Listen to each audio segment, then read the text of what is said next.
Nothing further, Mr. Jackie. No, unless I can assist the court further. Very good. Yes, Mr. Knight. I'm grateful, my lords, my lady. I will try and rattle where I can. And I'm grateful to my learned friend for setting out the interaction between the levy scheme and the grant scheme and the various different periods. Yes. None of which is entirely straightforward, but none of which is also in any material dispute. Subject to any observations from the court, I intended to take the issues as they arise in my skeleton, and so that means I'll deal first with the board's appeal, and then work through my learned friend's grounds of appeal, and lastly and briefly the board's respondent's notice point, if I may. I'm conscious the court has seen much of the detail of the factual context either in the judgment or the skeletons, and you've seen some of the underlying documentations in the course of this morning. I'll try not to take you back to things you've already seen and limit any additional things you do need to see where I can. But there are, of course, some issues which are of some general importance to the board. The first issue then is the board's appeal. The issue on the board's appeal, we say, is that the judge purported to allow the claim to the application of the waiting period or temporal restriction, depending on the phrase you use, as an impermissible fetter on the board's discretion, as to which there had been an implicit request to depart. And we say, the case law of this court makes clear that the fetter doctrine is engaged only by an express request to depart. It's common ground there was no express request. And that case law recognises that there may be unusual cases, the language of the case law is so striking, in which the facts are such that it would be irrational for the decision maker not to consider departing. But that's not a fettering challenge. That's an irrationality challenge. The irrationality is always the backstop. And the judge, we say, did not make a finding that the board's failure to consider departure from the temporal restriction was irrational. You've seen the 2015-16 grant terms and conditions, the policy. I don't need to take you back to that now. You'll recall the clear terms that an employer newly registered between the 1st of April 2015 and the 31st of March 2016 would be eligible to claim two types of grant that the claimant did not seek, and I'll refer to the claimant if that's all right with the court as the claimant, as they've both changed names and their current name is the slightly awkward one to use in the context of a sentence. And all other grants from the 1st of August 2016. That's the waiting period, and the policy sets out on its face an explanation as to why that waiting period is there. And in essence, it's a concern about a mismatch between grant and levy, too much of a mismatch between grant and levy. And common ground that, as a matter of fact, the claimant was not registered as an employer in the industry by the board until the 16th of February 2016. The only other document that is of some relevance to the application of that waiting period, that temporal restriction, is an email from the interim CEO of the board, Ms Beale. Now, you were shown, you may recall, a letter from the claimant to the board on the 16th of May 2017, the protective application. I don't need to turn it up now. You'll have seen reference to it in the judgment. Ms Beale responded to that in an email of the 31st of May 2017, which you have behind tab 50 of the supplemental bundle at page 280. And within the body of that email, she explained what the claimant would need to do and made clear, by reference to the date of the registration of the February 2016, the effect of the temporal claim, and that it would only be able to claim other grants from the 1st of August 2016. So it was reminded of that particular point. That's maybe of some relevance when considering the nature of the request that was made or not made. You saw, in fact, for the first time towards the very end of my learned friend's submissions this morning, the application itself. Yes. And can I just take you back to that briefly? That is tab 23 of the core bundle, page 273. Sorry, give me the page reference again. 273, tab 23 of the core bundle. anti-penultimate tab bag. And the first section of that letter, as you'll see in the second paragraph, is expressly on without prejudice to the arguments it was still pursuing on its levy appeal. Judgment had not yet come from the Court of Appeal, and it was anticipated that further permission might be sought if the appeal went against the claimant. And then there is, as my learned friend briefly noted, a section discussing some of the history between the parties, although by no means all of it, and in particular note the sentence towards the bottom of that page: you chose to register Hudson on the 16th of February 2016. There was no suggestion, for example, of the argument now advanced that the board had unlawfully failed to register the claimant at some earlier stage and should approach the application in that light.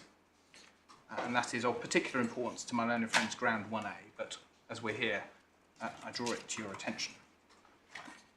There is, I think, as is common ground, no direct reference anywhere in the 7 pages of the letter to the temporal restriction, and no express request to disapply it. And my learned friend answered my lady's question as to what the basis of the application was in this respect, and the answer to that question has always been the final sentence on the last page of the letter at page 278. A request to look for a similar degree of cooperation and flexibility to that shown to others, particularly Berkeley, being shown to Hudson. And that's a reference back to a paragraph in the middle of that page referring to the work of Mr. Price, the claimant's consultant, who had helped with other retrospective grant applications around the level of evidence needed. And that note particularly, that's the context of the work that he'd been providing, what evidence would be needed to support a retrospective grant application. And just because my learned friend made a reference to the detail of the evidence in Mr. Burns' statement about those other cases, just for your note, and given the particular reference to the Berkeley application, Mr. Burns' statement at paragraph 210, supplemental bundle, tab 6, page 100, and ask you to turn it up now. Berkeley had at all times been registered as an employer in the industry, or at least at all times relevant to its retrospective grant claim. This is Berkeley, the house builder. Yes, precisely. There was a ground below that was effectively an inconsistent treatment ground, and that's one of the, in relation to supplemental payment, and that's one of the few points that's not resurrected on the appeal before you, which is why you haven't had to look at any of the detail of the evidence that the board set out about why those cases are materially different, but they are set out in detail in the statement. The board, as my learned friend rightly accepted, the board's candid evidence was that it did not consider, the decision maker did not consider whether or not to disapply the waiting period. It did consider whether or not to disapply other conditions of the policy, the no levy, no grant rule, i.e. whether you've, where ordinarily if you've not supplied your levy return and not paid your levy, you won't be permitted to claim grant. Here, that rule was waived, partly because the claimant was continuing to go through its statutory appeal process, and partly because that would have ruled out the application in its entirety across the board for all of the years. And Mr. Burns sets that out at paragraph 164 of his statement, pages 89 to 90 of the supplemental bundle. Again, simply for your note at this point. On this ground, on my appeal, there are 2 decisions of this court on fettering where there has been no request. They both arise in the context of immigration and asylum decision making, and the known and always complex possibility of a decision being taken outside the scope of the immigration rules. The second of those decisions cross-refers or sets out the relevant passage from the first, so I'll save time by simply showing you the second, if I may. The first of the decisions for your notes is the the Behari and Ullah case against the Secretary of State for the Home Department, which is at tab 16. I'm not going to ask you to turn this one up, just for your note. Tab 16 of the Authorities Bundle, page 466, and particularly paragraphs 38 and 39 of the judgment of Lord Justice Burnett in that case. The second case that I will ask you to turn up is AB and the Home Secretary, which is tab 19. I'm sorry, my bundles are not split the same way as yours, but I suspect it's probably bundle 2.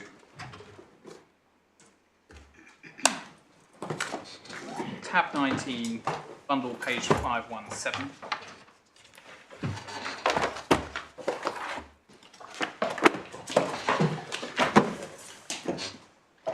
And the facts are set out, paragraphs 2 to 11, first 2 pages of the judgment, in the judgment of Lord Justice Leggett, as he then was. And by way of summary, it concerned a challenge to a refusal to make a decision on a claim for asylum in circumstances where the claimant had left the country on travel documents issued by another country, and in his correspondence from his solicitors to the Government Legal Department, he had declined to explain where he was, how he'd got there, and whether he was coming back. And so, perhaps given that factual context, not entirely surprising that the claim failed in relation to the application of the immigration rules. And those details don't concern us for present purposes. If one goes forward to paragraph 41, page 528, the second ground of appeal was that the judge below had erred in concluding that it was not irrational, unreasonable, or otherwise unlawful for the Secretary of State to decline to act outside the immigration rules, and in particular that the Secretary of State had fettered her discretion by only considering the matter on the basis of the immigration rules. And paragraph 43, Lord Justice Leggett gives the answer to that issue at the outset, that I don't accept its validity. Paragraph 44, if I could invite the court to read paragraph 44. His Lordship sets out the basis of the fettering principle and the nature of it by reference to the well-known British oxygen case.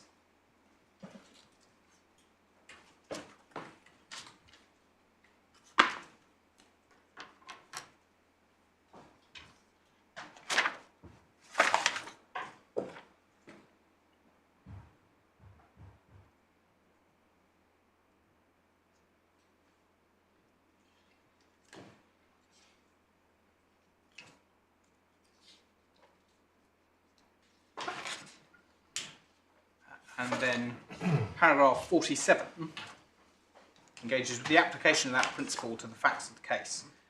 Paragraph 47, Lord Justice Leggett records that there's no evidence that before the decision under challenge, the claimant had made any requests for his application for asylum to be considered outside the rules, or to consider any matters which were said to justify declining to treat his absence as a matter which was determinative under the rules. And paragraph 48, which is the critical paragraph for my purposes, this is, in my view, fatal. The principle against fettering discretion requires a decision maker to be willing to listen to and consider arguments for not acting in accordance with the rule or other established practice. It does not require the decision maker to cast around for possible reasons not to do so. He relies on the wording of the British oxygen case. In essence, the duty is to listen to anyone with something new to say, but that, what he is saying, requires someone to actually say it. And then he cites and agrees with the passage from Behari, I gave you the reference to, where Lord Justice Burnett had held that there was no obligation to consider whether to grant leave or remain outside the rules in the absence of an express request to do so, or possibly of facts which were so striking that it would be irrational not to consider the grant of leave outside the rules, even in the absence of any request. And then at paragraph 49 on the facts, he goes on to address why it was impossible in those circumstances, in the circumstances of the case, to make a finding of irrationality. And Accordingly, my submission is that for a fettering claim to succeed, and this claim was advanced as a fettering claim, there must be an express request to depart from the policy. And that's what this court has twice said in AB and in Bahari as a fettering challenge. And it's entirely consistent with that basic point in British Oxygen, that a no fetter rule means that one must listen to what anyone asks, but there is nothing to listen to if no request is made. And I then turn to how the judge dealt with this point. Dealt with it at paragraph 21 of the judgment. On page 127 of the bundle behind tab 12.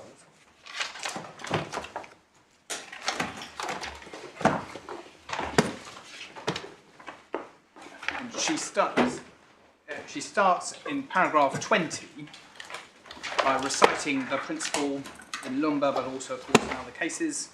The policy must not be blanket, admitting of no possibility of exception, and so rigid as to amount to a fetter on the discretion. Not in dispute, the defendant didn't in fact consider whether or not it was appropriate to depart. Contention that it had been under no obligation to do so in the absence of a specific request. The claimant retorts that it had implicitly made such a request, i.e. that an implicit request is permissible, and that the defendant had been under a duty to consider departing from the policy or at least seek clarification. And then paragraph 21 is the judge's ruling on this point. Paragraph 21, second line, it made no express request for a departure from the relevant condition. And that, we say, should have been the end of the fetter principle, the fetter argument, on the basis of the authorities. It was not the end in the judge's ruling, because she goes on to accept the submission that there was an implicit request that the temporal restriction be waived. There is no analysis in paragraph 21 or anywhere else as to whether that is consistent with the Court of Appeal's judgments, and if so, why. And in my submission, it is not.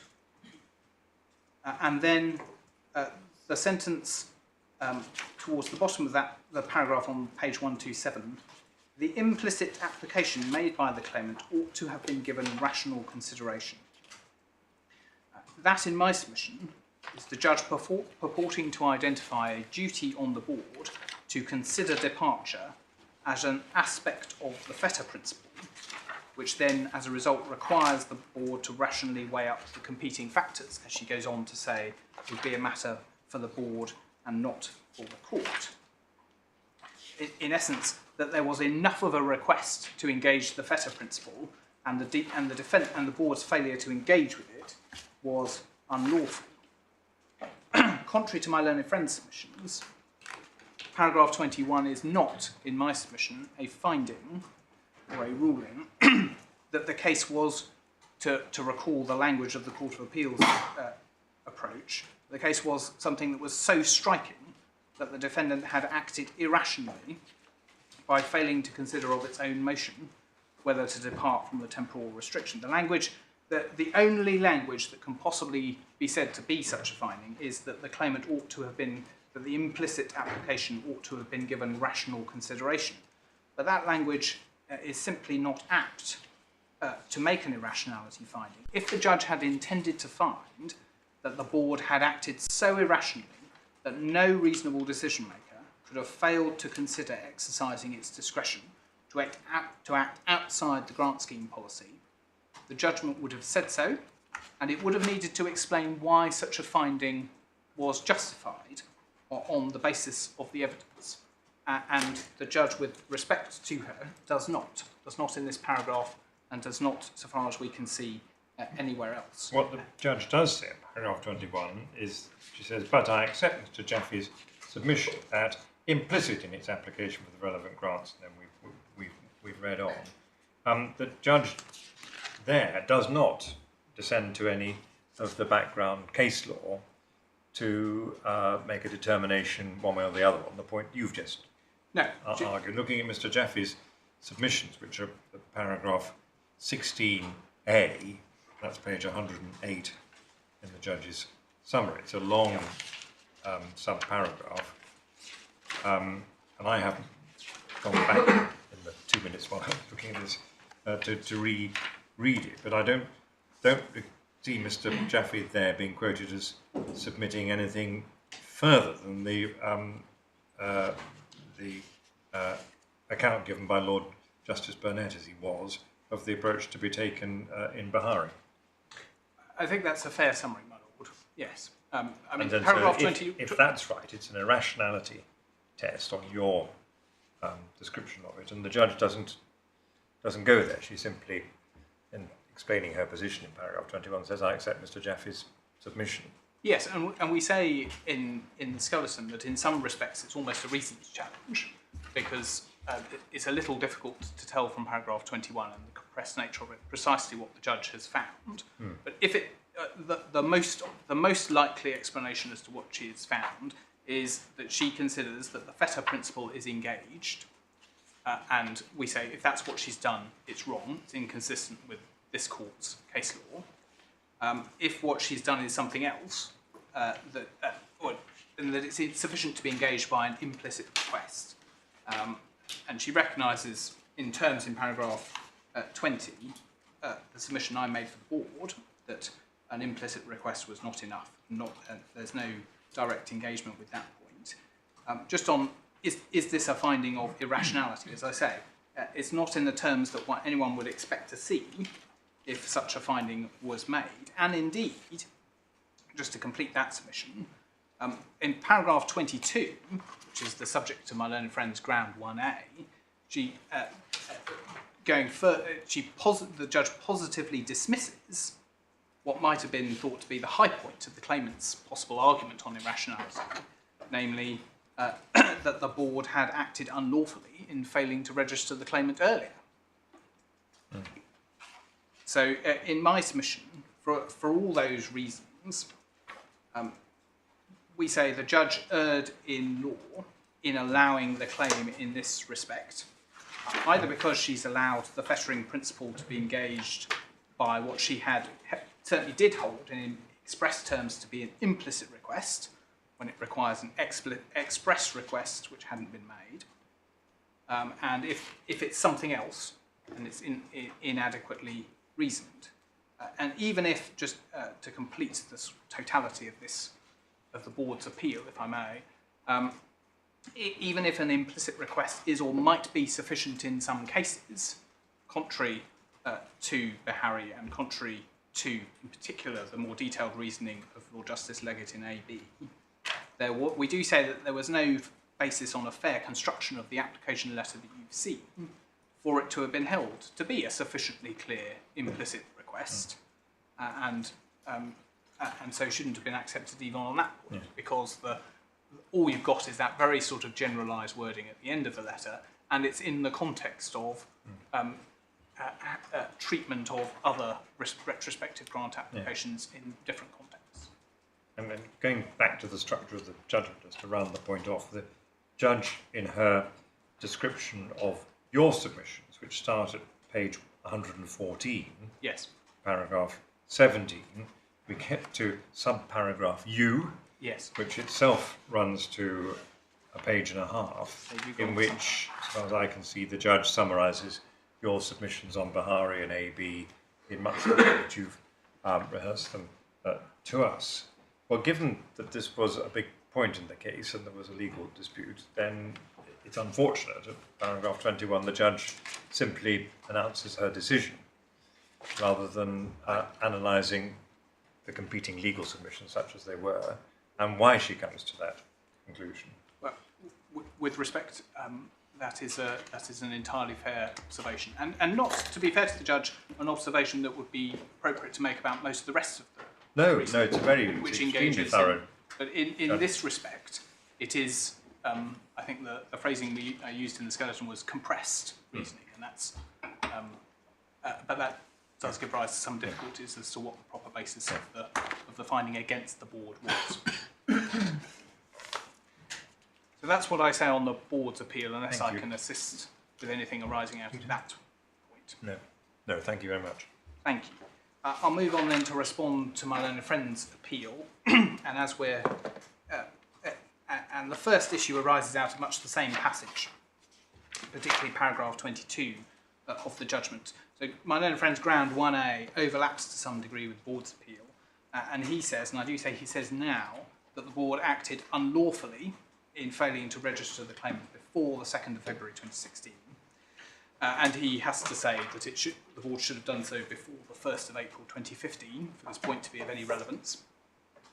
And he specifically says that it was a breach of statutory duty that compelled the board. I'm so sorry, what was the date in 2015 again? I didn't get it down. He says enough. he would have to say that the board should have registered the claimant before the 1st of April 2015. 1st of April, thank you. That's the time period. No, I follow. I just didn't get that. I apologise. No, it's my fault. And he says it's a breach of statutory duty, and because it's a breach of statutory duty, the board was compelled to disapply the temporal restriction, and so there was should have been no need to remit.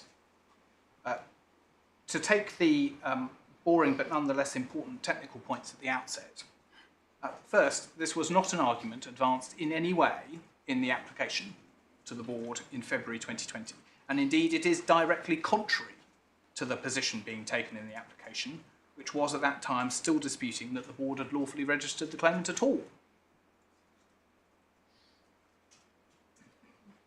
Second, it was no part of the claimant's pleaded claim that the board had breached a statutory duty, still less that that automatically meant that the decision on the first year was unlawful.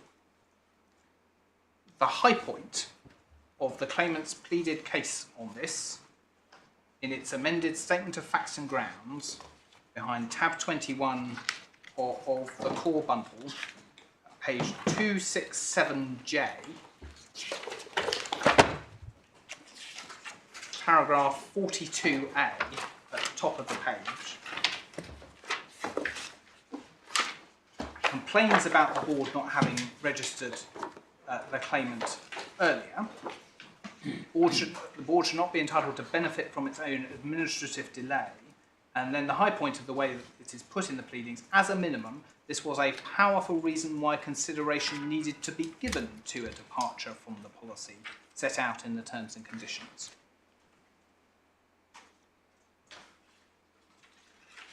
And just while one is in that pleading, you will also see at page 267P. I'm so sorry again, this is my fault. Which paragraph? 267J? 42A, 267J, internal page 13. Thank you. Sorry, I'm just 2 skips behind the beat. My fault. Thank you. And then the third point is the final page at 267P, the relief sought.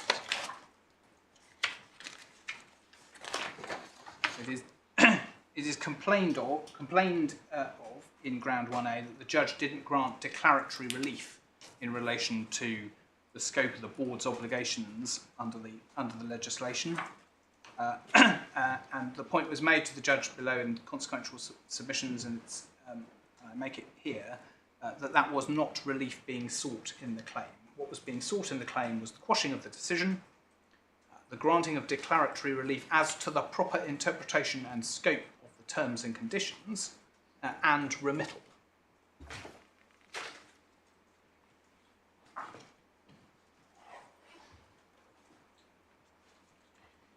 I also make the point at the outset that your lordships will have, and your ladyship will have well in mind, that this is not a claim challenging the board not registering the claimant earlier. That is not the decision under challenge. This point has arisen by something of a side point, and it's important to bear in mind what the target of the claim actually is. And in this respect, it is that the board should have departed from the clear terms of the policy applicable to this part of the application for grant. Departure from policy is a matter of discretion, not legal obligation, and no justification has been advanced analytically by my learned friend as to why, even if he were right, which I'm going to go on to address in a second, even if he were right as to the board's duty, that this should in any respect be determinative of the decision on disapplication of the temporal restriction. no attempt to grapple with that point in the context of this claim as it actually arises. In fact, as the judge rightly held at paragraph 22 of her judgment, this complaint is wrong in law as well as being, as she said, opportunistic on the facts. And with apologies, I do want to address the legislative scheme a little bit, because this is certainly one of those points which is of wider possible importance to the board. You've seen the much of the legislative scheme in my learned friend submissions, and in particular the 2015 order. And my learned friend emphasises the mandatory language in Articles 3, 5 and 10 of the 2015 order, and the language is the same in the 2018 levy order. Now, I accept those are duties. They are duties to impose the levy, to assess the levy amount by reference to construction establishments, and to serve a levy assessment notice.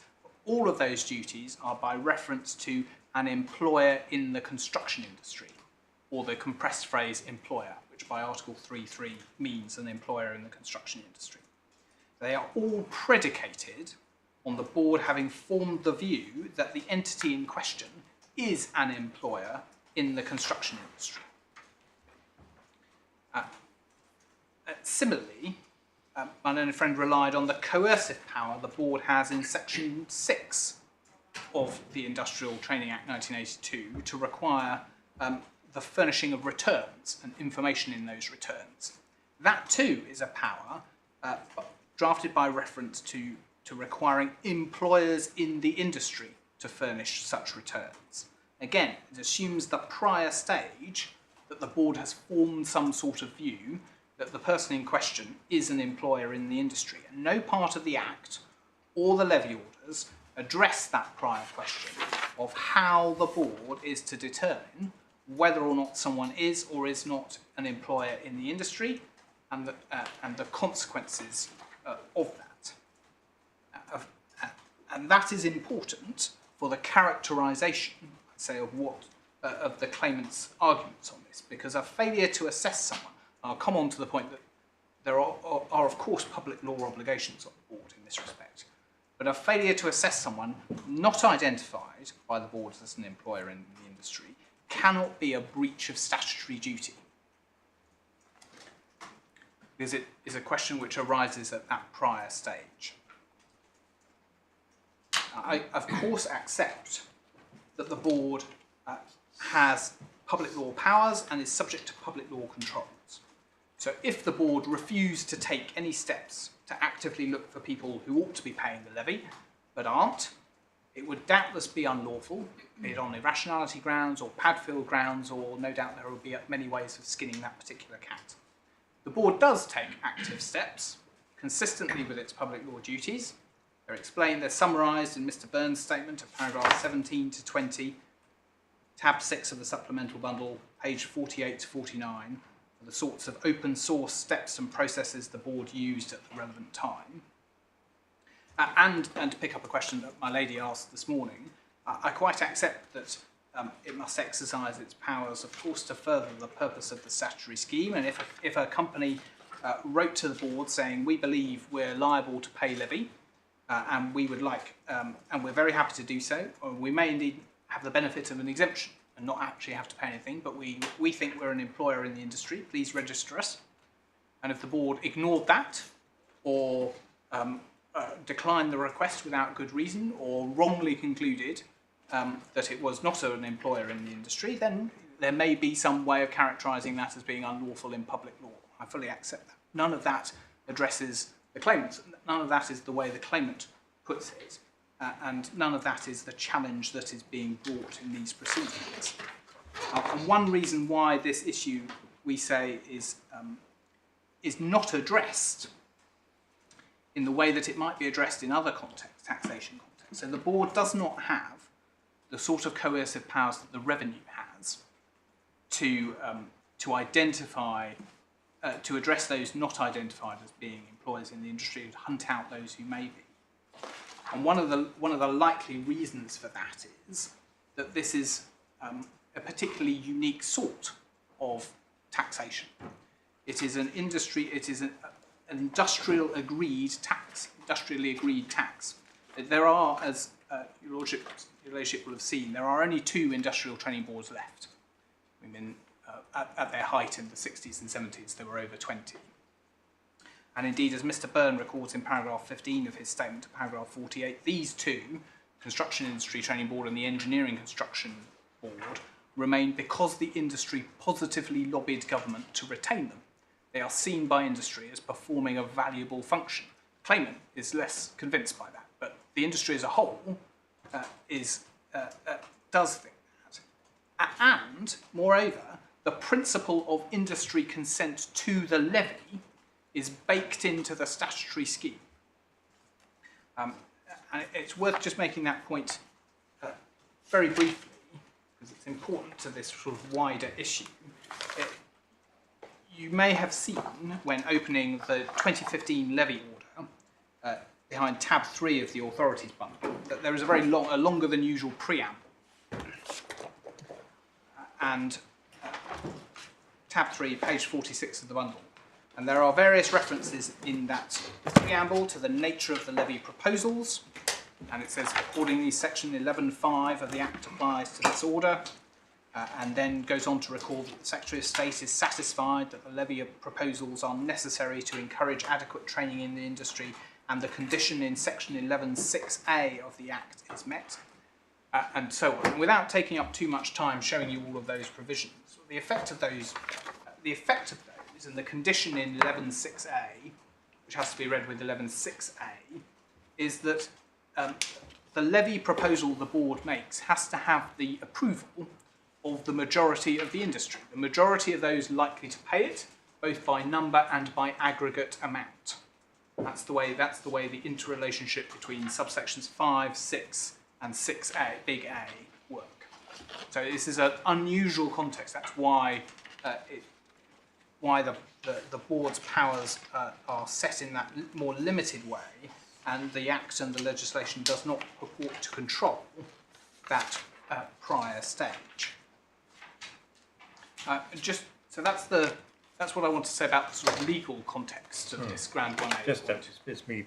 I'm just struggling. You say that it's not hasn't got the powers of the Inland Revenue. It obviously hasn't, and that it exists because there's a consent of the majority that it exists. But it does have the power, doesn't it? I suppose in this case, the company decided it just didn't want to come in within the scheme. That the board retains the power, nevertheless, to register them.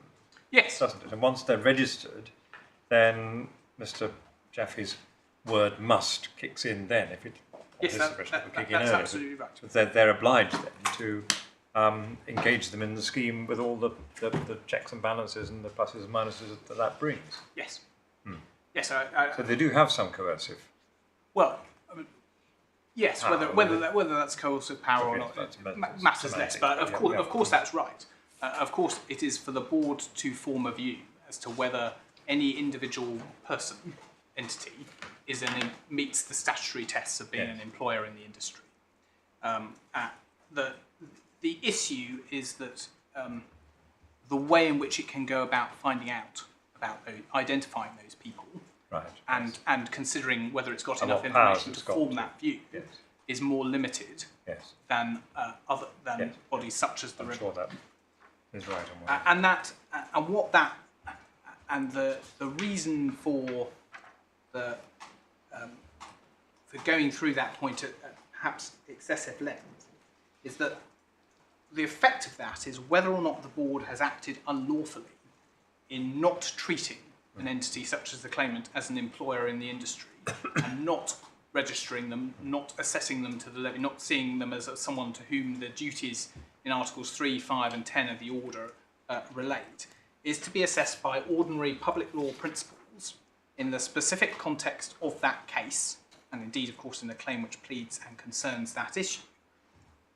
And I make that point because that leads into the judge's perfectly proper and correct consideration of the factual context of the relations between and the interactions between this claimant and the board across a very long period of time. Now, you've seen some of those, and just to highlight, by way of overview, 8 points. but mostly with references for your notes rather than taking you to things you've already seen.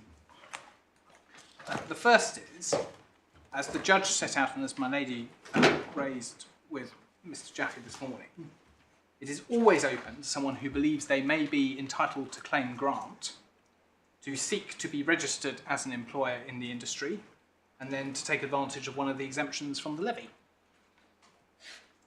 Claimant's never done that. Second, as you saw this morning, the board did start the process of registering the claimant in 2008. You saw that at page 210 of the supplemental bundle this morning, and it was met with the insistent response of the claimant that it was not an employer in the industry and it should not be registered. And you saw that correspondence too. And the board accepted the claimant's arguments in a letter of the 20th of January 2009. You saw that this morning at page 215. But this is not simply a question of the board failing to consider the issue. The claimant positively induced it to act in the way that the claimant now complains of. Third, that was the reason that it had taken a positive position on the claimant's status. That was the reason why the board didn't reopen the issue subsequently until it considered that the position had changed. It was not simply because the claimant's levy liability would have been zero anyway. Mr Burns sets that out, unchallenged evidence, paragraph 72 of his statement, supplemental bundle, tab 6, page 67.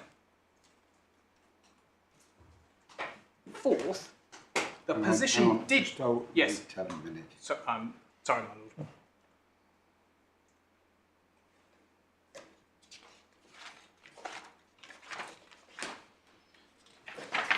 Thank you. My apologies. The position did change, and the board did begin to reconsider the position when the claimant's solicitors started proposing a judicial review of the 2015 order on the basis that the claimant would be liable under it.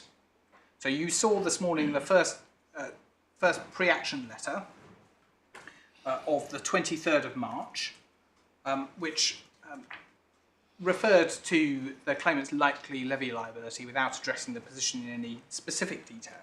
And you saw a second letter. What you didn't see was the third letter, and that third letter is important because that is the letter that says in terms something different, and that's the letter that the subsequent correspondence of the board directly keeps referring back to. So I'll just show you that. That is the letter of the 5th of May 2015, tab 36 of the supplemental bundle, which I have a nasty suspicion is going to fall somewhere on the First bundle. first tab, last tab, first bundle. tab, first one. I knew it was going to fall somewhere in the middle.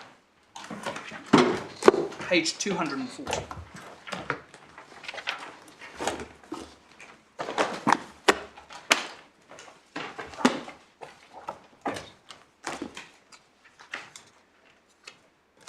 So This is the our client is an employer paragraph, is that right? yes, so it's paragraph 7 on page 241. Yeah. Yes, my lord. My lord is ahead of me. No, well, it's referred to in the skeleton. It is. It is. I'm not thinking up many new cunning points, I'm afraid. They are largely in the skeleton. So yes, this is the letter. The first time, in terms, the claimant has reversed its position from 2008 when it said it was not an employer in the industry, and now its solicitors are saying, paragraph 7, 5th of May, our client is an employer of self-employed workers engaged under contracts within the meaning, etc., etc. That is the core change of position as the board saw it. To make any difference to the outcome on this issue, by reference to this legal correspondence, the board would have had to have acted to register the claimant within some 8 days of the first pre-action letter on the 23rd of March, because, as I said, it needed to have happened by the 31st of March for the temporal restriction on this particular grant year to be disapplied. In fact, as my learned friend did a whistle-stop tour through, this does prompt the board to raise the issue directly with the claimant in June and July of 2015, in which information is sought and the claimant declines to engage in that process and specifically requests that they not be registered pending the judicial review process. It resumes, and this goes back to my Lord President's point about the ultimate backstop power of the board to take its decision when faced with a lack of information. It resumes in January 2016, page 247, when the board moves to a position of threatening to register the claimant without its engagement on the issue, if it doesn't respond and provide the relevant details. And the claimant's response, and again I'll just give you the references for now, page 249, is to rely on the correspondence from 2008 and 2009 from the board as generating a legitimate expectation of not being registered, from which it says the board cannot resile. And as you know, the board then does register the claimant against its will on the 16th of February 2020. Perhaps an important point in the chronology, which my learned friend did not stress, that does not cause the claimant to accept the point and to focus then on maybe let's protect our position on grant. On the contrary, the response to the defendant registering the claimant as an employer in the industry is that the claimant judicially reviews that decision to register.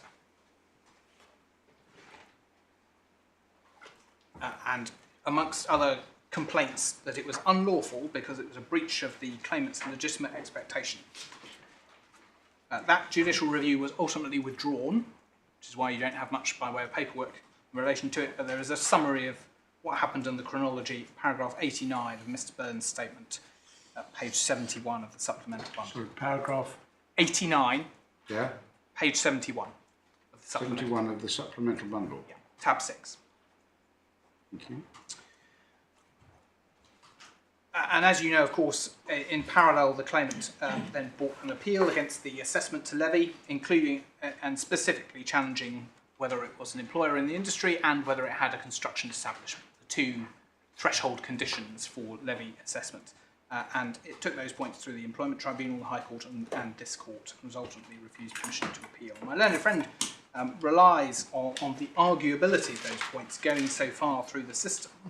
And I don't dispute that, I've never disputed that at all. It rather undermines his argument that the claimant's position was so obviously wrong that the board should have accepted it many years previously. So finally, the 8th point is that the application for grant was not made until some 4 years after registration, on a retrospective basis, and in circumstances where the claimant was still denying liability to levy and had not, and indeed has not, paid any of the levy to which it is said to owe.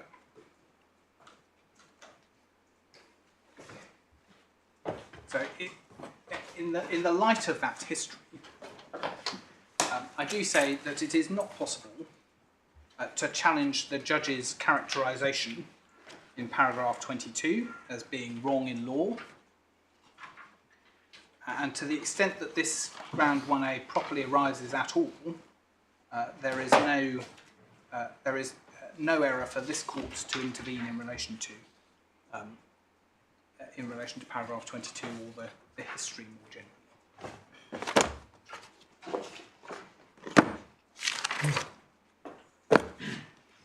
Unless I can assist further on anything arising out of that, thank you very much. I'll move on to next, most of which are shorter.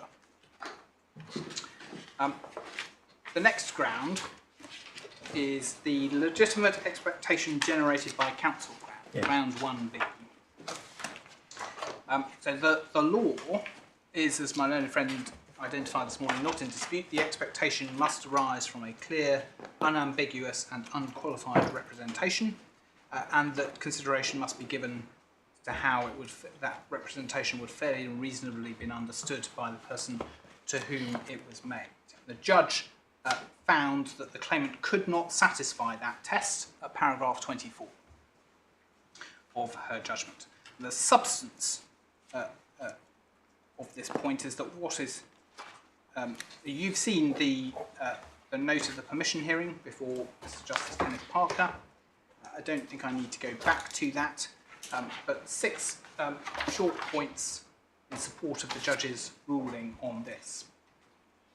First, and I think this echoes a point that my Lord the President might have made this morning, there is nothing on the face of the note of those arguments which is clearly or unambiguously about the temporal restriction point. The phrasing is entirely generic. Any attempt to apply it to the temporal restriction requires a good deal of archaeological digging on the respective parties' part. And indeed, it was, I respectfully suggest, striking that my lady had to ask Mr. Jaffe precisely what he said the expectation that arose was, because that is not something that has ever been articulated by the claimant in writing. It would have been studiously vague about precisely what expectation could have arisen from that note, and that is, we say, not surprising because of the lack of clarity in what is said.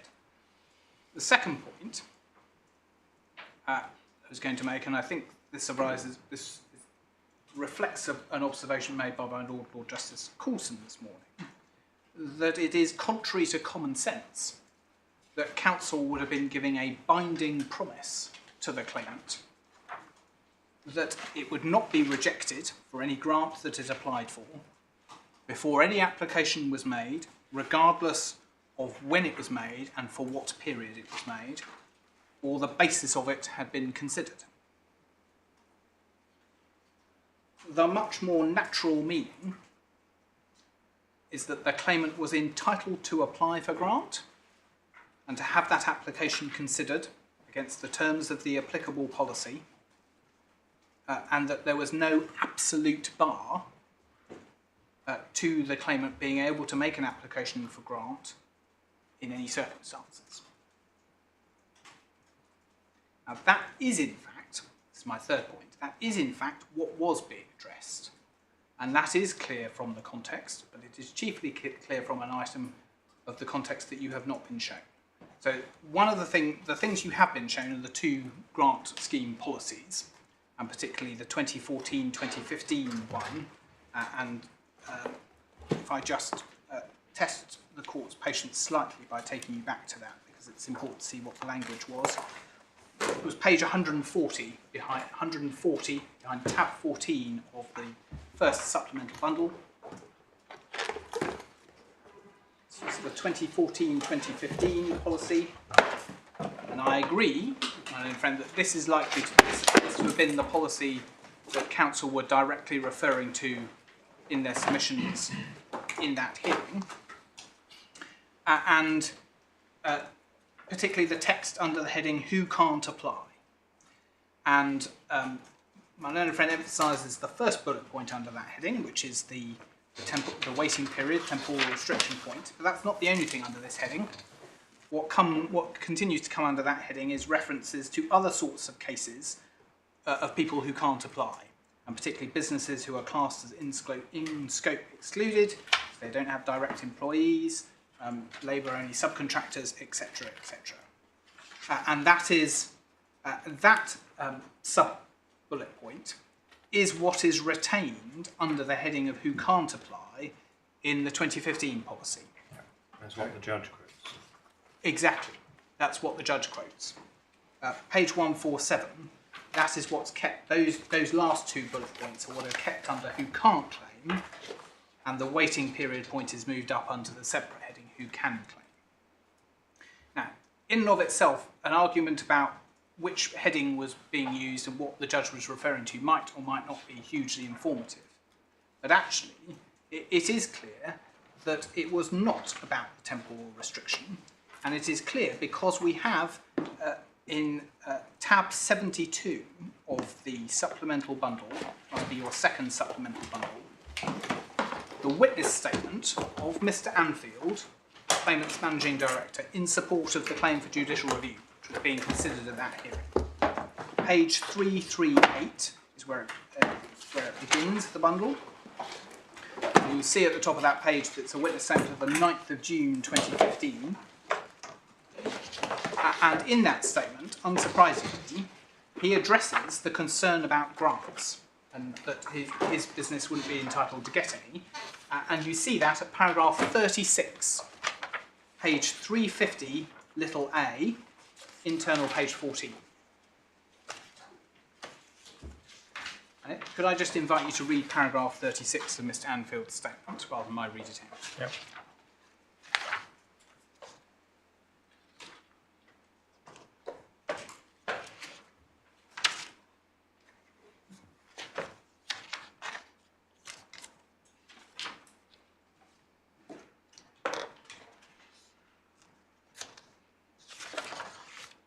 Right.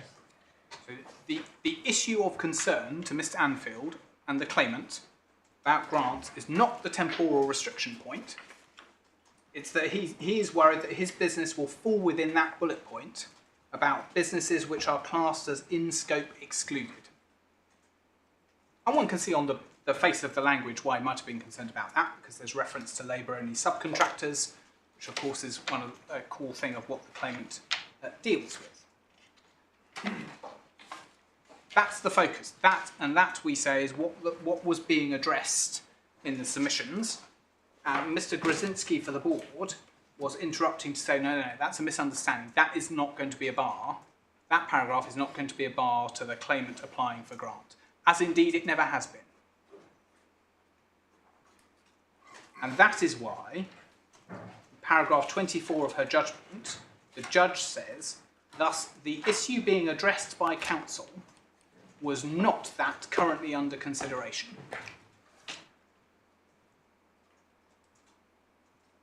Towards the bottom of paragraph 24, but still within that first reason as to why there was no clear and unambiguous and unqualified representation. So you say, rather than referring to different parts of the documentation, the judge is spot on. She's got the right reference. And it won't surprise your Lordship, but all of these points were canvassed in argument below. So, no doubt it could have been expressed even more clearly than it was, but clear in my submission, the judge well understands the point and makes the finding that what this exchange in 2015 was not about temporal restriction. Now, of course, I accept. Would I be able to prove to you on the balance of probabilities that it was about this and no one said anything about the temporal restriction? Probably no, I can't, but I don't need to. All I need to be able to say, and all I need to be able to defend the judge in saying, is that there wasn't a sufficiently clear, unambiguous and unqualified representation that the temporal restriction would not bar the claimant.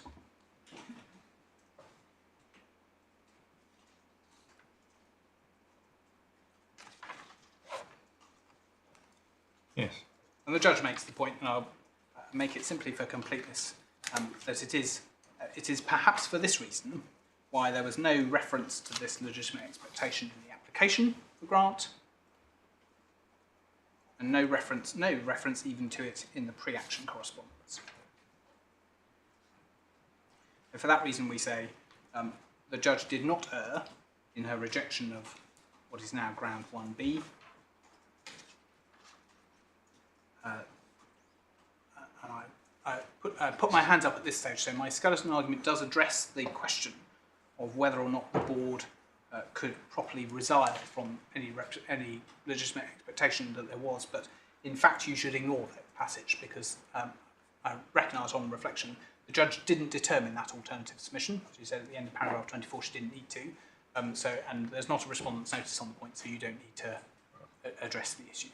The judge simply rejected on the basis that there was no representation engaging legitimate expectation at all, and that's sufficient. The references that you've both taken us to in the correspondence, obviously in any dispute of this nature, correspondence is important, but certainly for my part, I'm reading those letters on the basis that these discussions were enormously important in financial terms to both sides, because of the history of litigation leading up to the time we're looking at when the letters were written. Both sides were heavily lawyered up, or whatever the technical phrase that might be, fair. Yes. And will have been very well aware of the points that were or not available to them. So these letters are important, but when something is not mentioned in a letter, that's perhaps of more significance than it might do if this was just the ordinary to and fro between Yes, one and I small certainly firm wouldn't and want to another put it small too firm. high. I never suggest it's determinative or any of that kind. No. But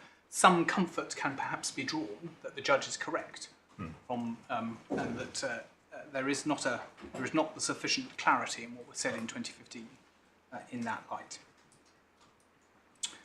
That was all I wanted to say on ground 1B, unless you. anything arises. Can I then deal with ground 2A, whether or not the tripartite requirement applies to years 1 and 2 Yes. grant application? And the tripartite requirement is, as the court knows, that the claim that the grant applicant identify the need for training, organise that training, and meet the cost of training.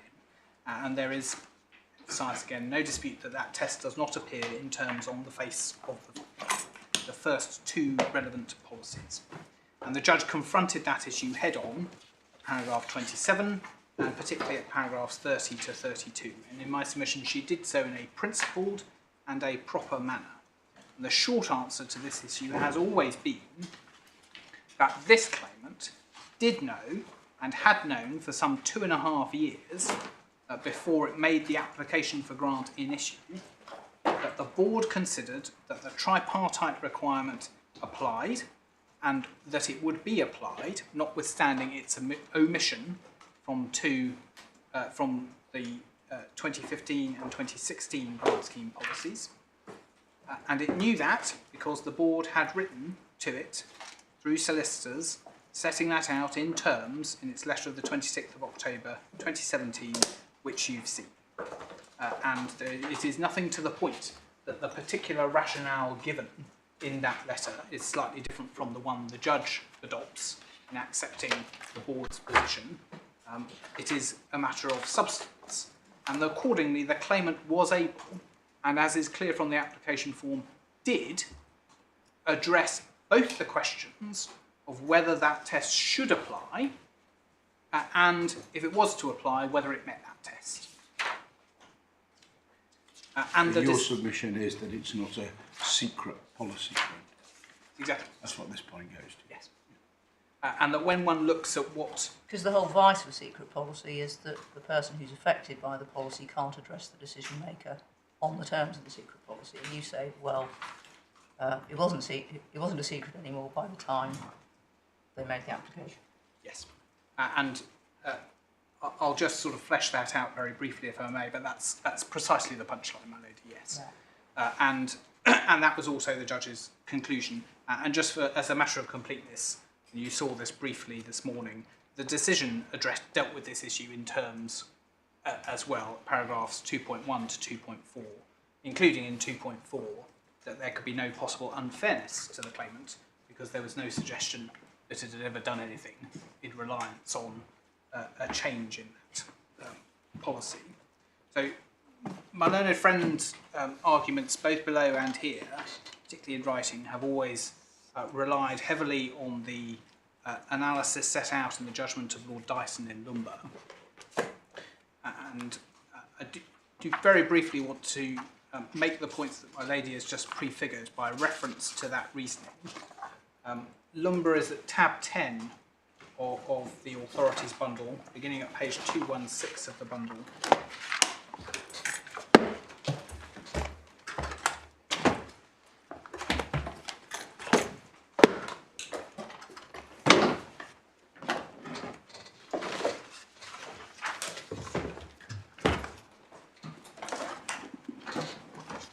And this passage of Lord Dyson's judgment begins page 235 of the bundle, on paragraph 20 onwards.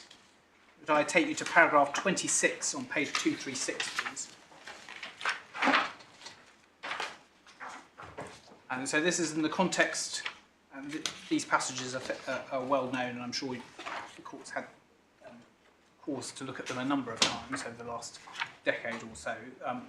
It's in the context of discussing certain undisputed propositions in the case about the approach to policies.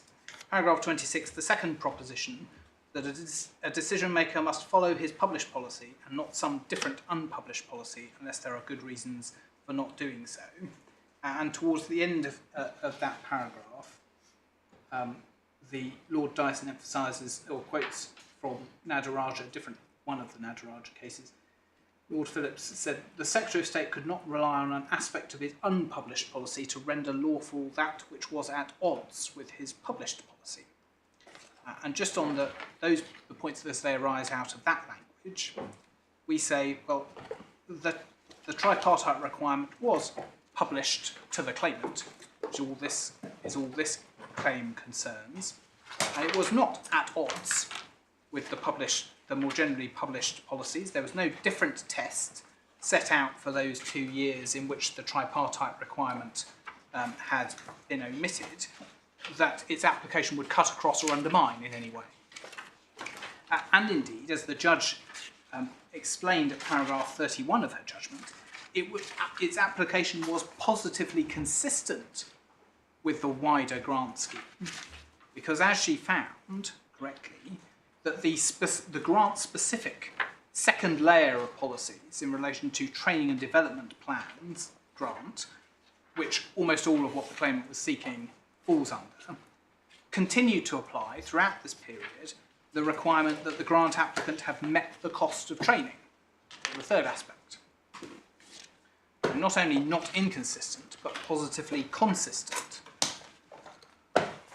And the inconsistency in Lumber was that the published policy said there was a presumption in favour of release, whereas the secret policy had a presumption in favour of detention of false Yes. national prisoners. Yes, it couldn't have been a more So there was a contradiction between the two. Yes. And we are nowhere in that territory. My learned friend relies on paragraph 34, page 239, which is the general statement by Lord Dyson about as to the rule of law calling for a transparent statement of the executive.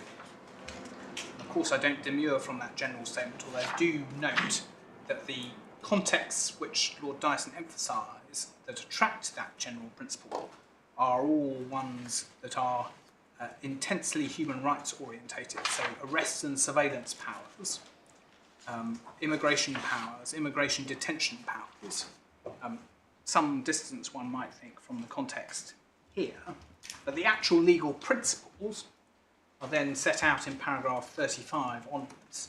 And so paragraph 35 says the individual has a basic public law right to have his case or her case considered under whatever policy the executive sees fit to adopt, provided that the adopted policy is a lawful exercise of the discretion conferred. There's no dispute that the tripartite test is capable of being a lawful exercise of the board's discretion. There is a correlative right to know what that currently existing policy is, so that the individual can make relevant representations in relation to it. And that point is then supplemented by a quotation from Anna Frigeva, and then at the beginning of paragraph 36, notice is required so that the individual knows the criteria that are being applied and is able to challenge an adverse decision. And just to complete the references, at the end of paragraph 38 on the next page, what must be published, having discussed that there may be some bits of policies and policy contexts where there is not a general duty to publish, but what must be published is that which a person who is affected by the operation of the policy needs to know in order to make informed and meaningful representations to the decision maker before a decision is made. And so my submission, contrary to my learned friend's case, this is an instrumental rationale. Publication is not some sort of abstract good. It's to enable notice, ultimately access to justice, informed and relevant representations on what is going to be done and what policy is being applied. And your case is they knew what policy you were going to apply and they could make representations about it. That is precisely my case, my lady. The core rationale for this aspect of Lumber is that that was what was denied to the detained individuals on the facts of that case. They didn't know that there was a policy that said you should be detained. These sorts of people should be detained. But that was not denied to the claimant here. The claimant had notice and took advantage of that notice. So that rationale is addressed.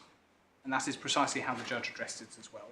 And true it is, as my learned friend emphasises, and emphasised below, that the application of that test was set out after the period. in question, and I quite accept that that would, in other contexts, be a circumstance which the courts will be particularly astute to look for unfairness, but there is none here because the notice was given years before the application was retrospectively made, and there is no challenge to the judge's finding in paragraph 30 that there is no suggestion, and this is, I quote, no suggestion that anything done or not done by the claimant at any point since the publication of either policy document had been a product of that express wording of the policies themselves. So no suggestion of reliance. Precisely.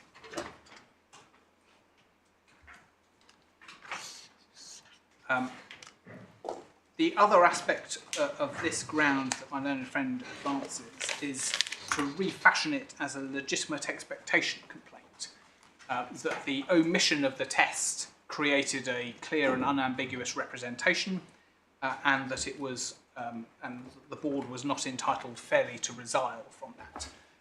Now we're not, the court may recall in my skeleton doubted whether this properly fell within the scope of this ground of appeal, but leave that to one side.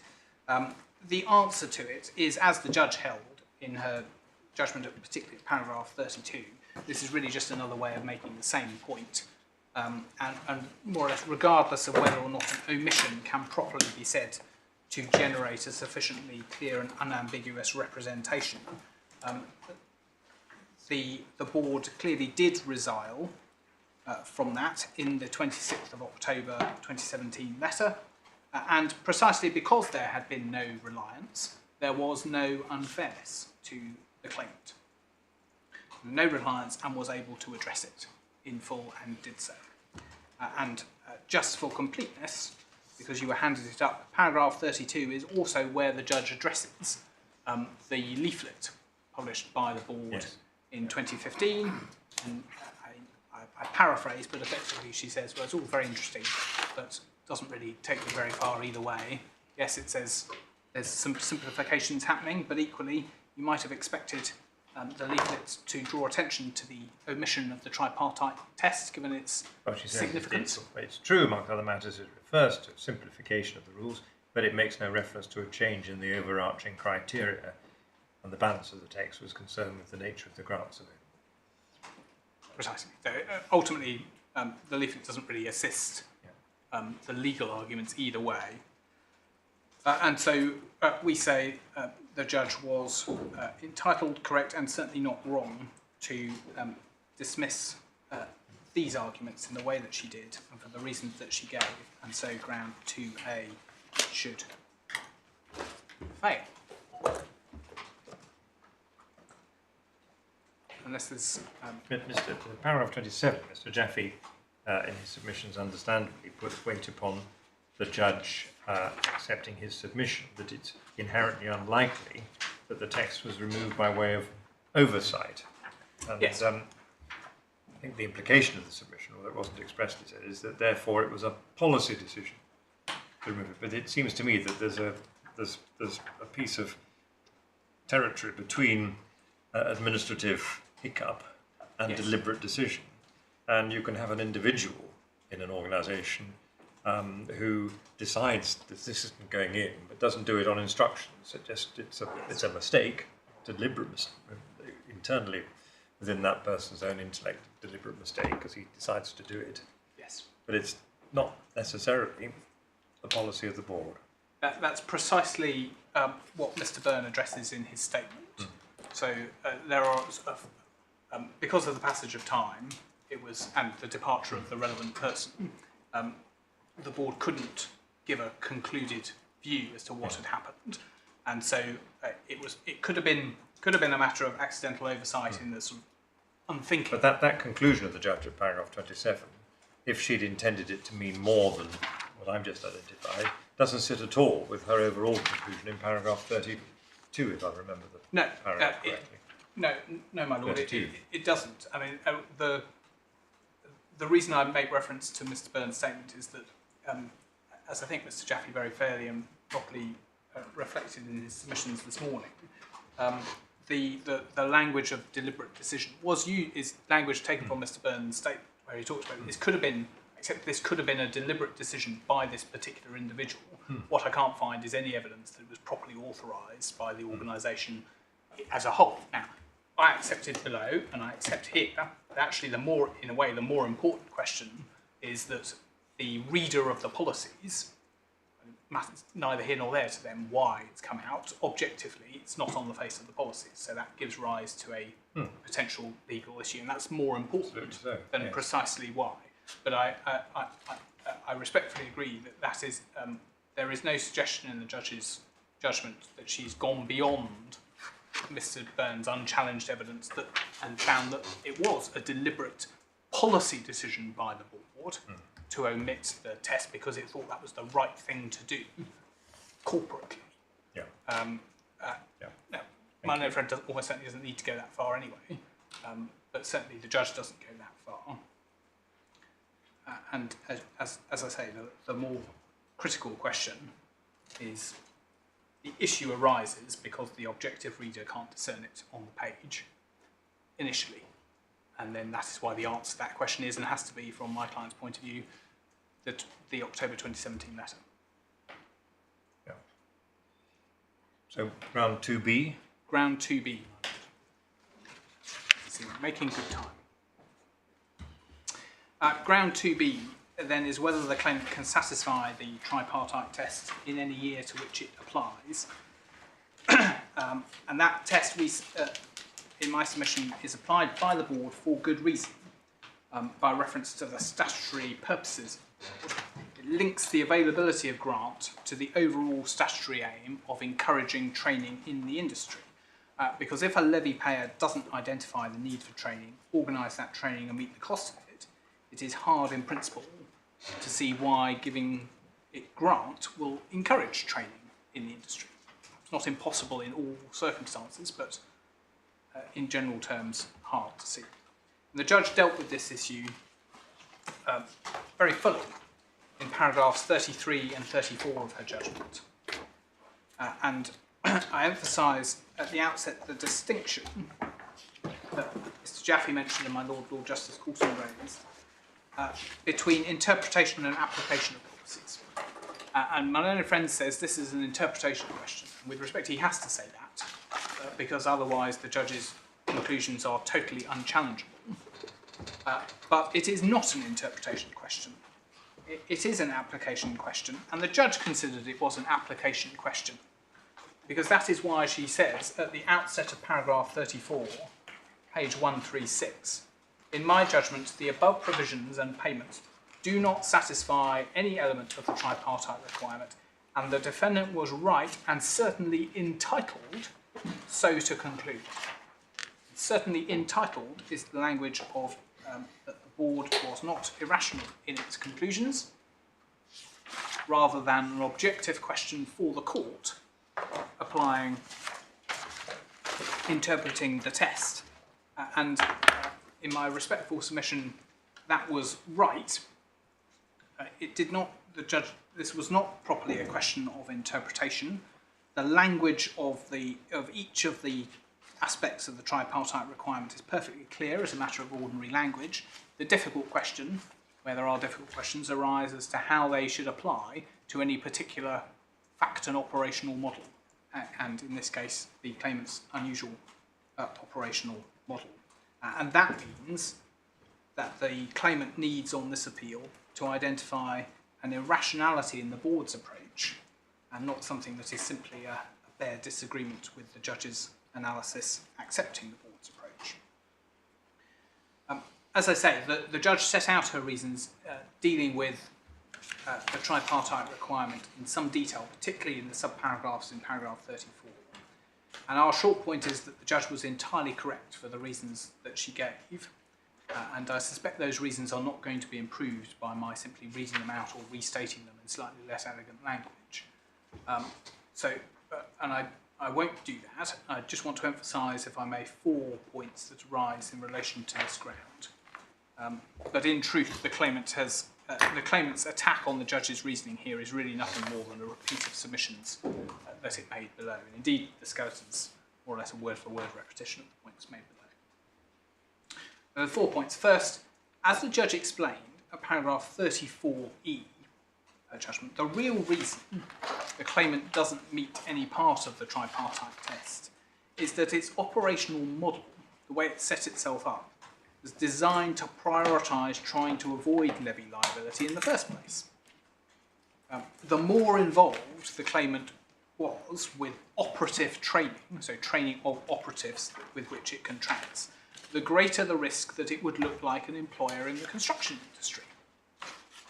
So it is entirely unsurprising that when ultimately that model proves unsuccessful as a way out of levy liability, it cannot, without immense artificiality, be said to satisfy the tripartite requirement for grant. And that has always been a business choice of the claimants, not the board, and has always been in the hands of the claimant to remedy. Whether that is by way of greater contractual provisions or more active involvement, no doubt there are lots of different ways in which it could attempt to alter the facts and improve its position, and the board would need to assess those in the particular circumstances. But none of that ever happened. That is also why, as the judge records in paragraph 34D of her judgment, the witness evidence of the claimant's managing director, Mr. Anfield, has said different things at different times. And so passages, the judge sets out passages from Mr. Anfield's sworn witness statements in support of its 2015 JR challenge to the levy order and its 2017 Employment Tribunal levy appeal against being assessed to the levy, in which his evidence emphasises that Hudson does not provide training and is no way dependent on the training, and there are other passages within his witness statements to similar effect. In what he is doing in those statements, in those contexts in which the aim of the claimant is to dispute being subject to the levy in the first place, is emphasising that health and safety matters are for the client to deal with and that it is no part of the claimant's role. And that is not simply a jury point before this court, because the board noted the inconsistency between the claimant's position in its evidence in previous proceedings and then as in the inconsistency with its approach set out in its grant application, in terms, in paragraph 2.8 of its decision, and neither Mr. Anfield in his witness evidence in this claim, nor the claimant in submissions, has ever made any attempt to address that inconsistency. That's paragraph 2.8 of? 2.8 of the decision. Of the decision. Decision on the challenge. I haven't got, let me find you a page reference. No, don't worry. That's fine. 270. 270 of the core bundle. Thank you. The real, third point, the real essence of the problem for the claimant is that, effectively that's set out by the judge at paragraph 34A. The claimant, and just picking up a point my learned friend made this morning, is not the board doesn't know what training is happening. The claimant has no idea what health and safety training its clients and its operatives are or are not doing.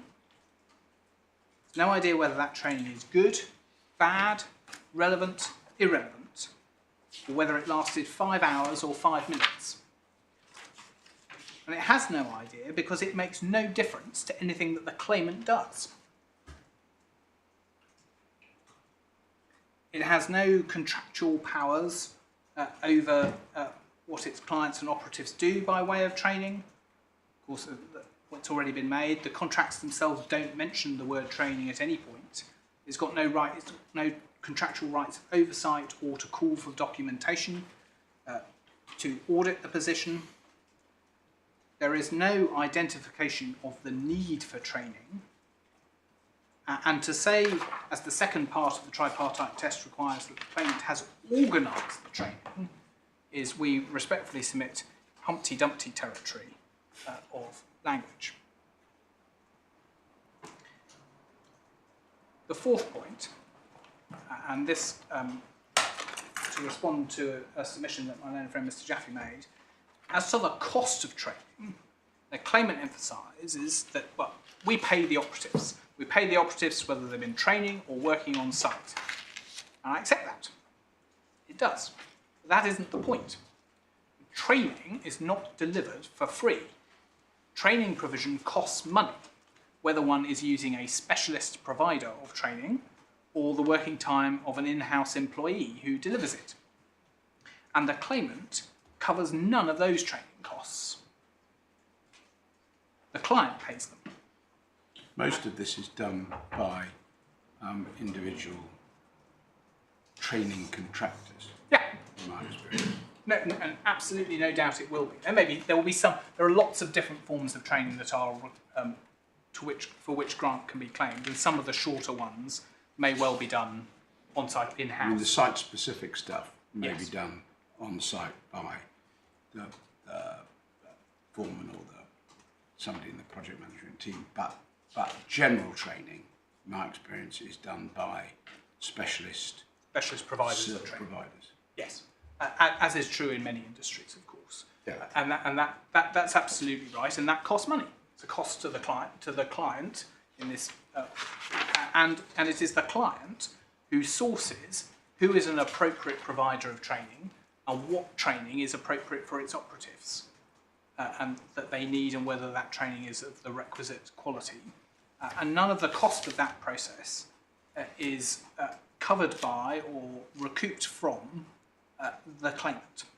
The claimant has no idea whether or how much or in what form the client has made payments in relation to the provision of training to the operatives, whether in-house or through specialist training, third-party training providers.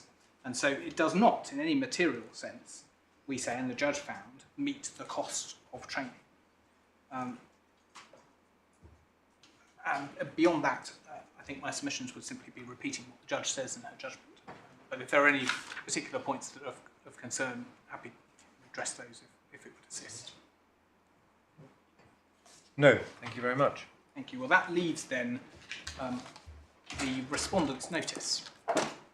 And take this relatively shortly. It was advanced to the judge below. I think my learned friend suggested this morning that it was rejected. It wasn't rejected, it simply wasn't dealt with, because it didn't need to be dealt with. Because it only arises if my learned friend succeeds on grounds 2A or 2B, such that years 2 and 3 of the grant application are in issue,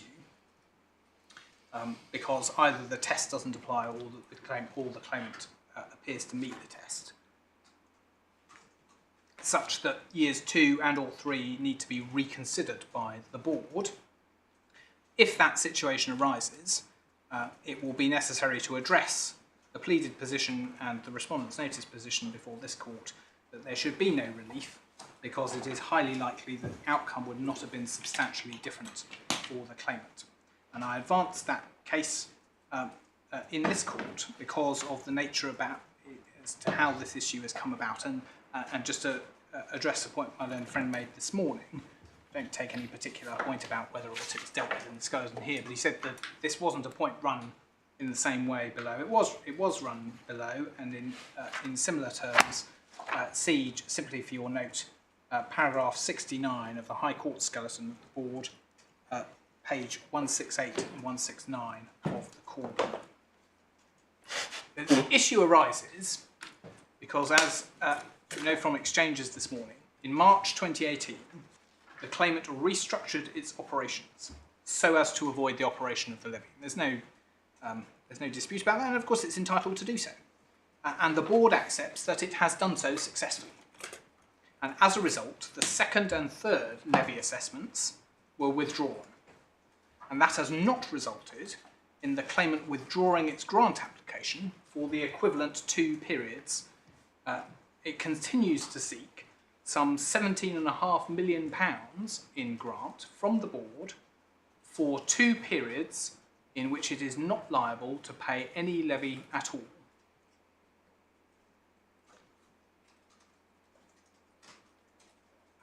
The claimant only informed the board of the effect of its restructure, and that's the critical bit. Did we have some idea that the claimant had carried out some sort of restructure from its accounts? Yes, we did.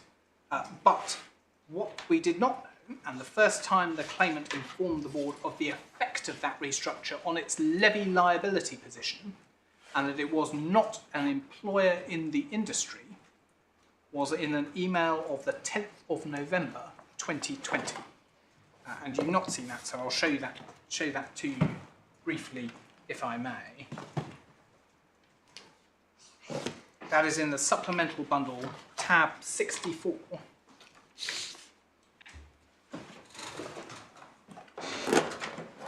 Page 321, so it must be in your second supplemental bundle.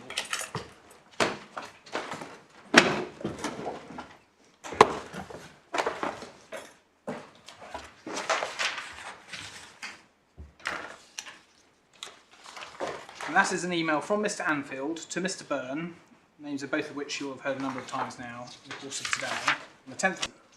And Mr. Anfield is there setting out that the claimant intends to appeal against the other levy assessments, which effectively had been stayed pending the resolution of its challenge to the first levy assessment, which by this point had just been concluded. The Supreme Court had just refused permission to appeal. I think that's timing. Yes, the Supreme Court refused permission on the 9th of November 2020, and on the 10th of November 2020, the claimant emails the board to say, we're going to appeal against the others, and the other levy assessments. In the paragraph in the middle of the page, as I'm sure you is missing, you've already guessed, Hudson ceased to engage net paid CIS subcontractors prior to the first period of the 2018 levy order coming into force, when we redesigned the Hudson business model and restructured.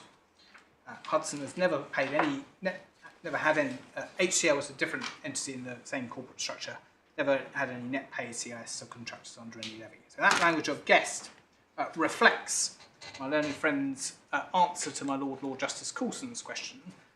Did you write? Did you tell the board in terms about the effect of your restructure before November 2020? The answer to that question is no.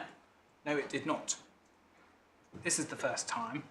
And then tab 65, 20th of November 2020, the promised further details are set out in a more formal letter, and it explains exactly what they've done, the nature of the restructure, and how clients and operatives have been reallocated and why as a result, including because one of the entities is in Guernsey, but that is not the sole step that's been taken. And that is why this claimant is no longer an employer in the industry. So that's the first paragraph. I wish to confirm HCSL ceased to be an employer for levy purposes on Monday the 26th of March as a result of restructuring. And then and this is a point you may recall from the judgment, where the judge recalled Mr. Anfield has said that since the 26th of March 2018, just below the second hole punch, Hudson has simply existed to defend its position on grant and levy.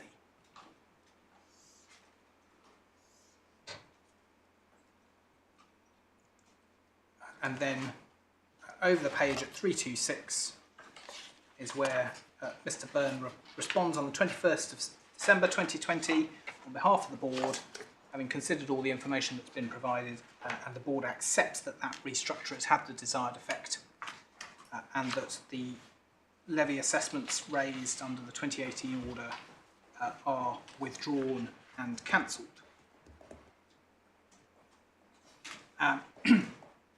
This is November 2020. The application for grant was made on the 13th of February 2020.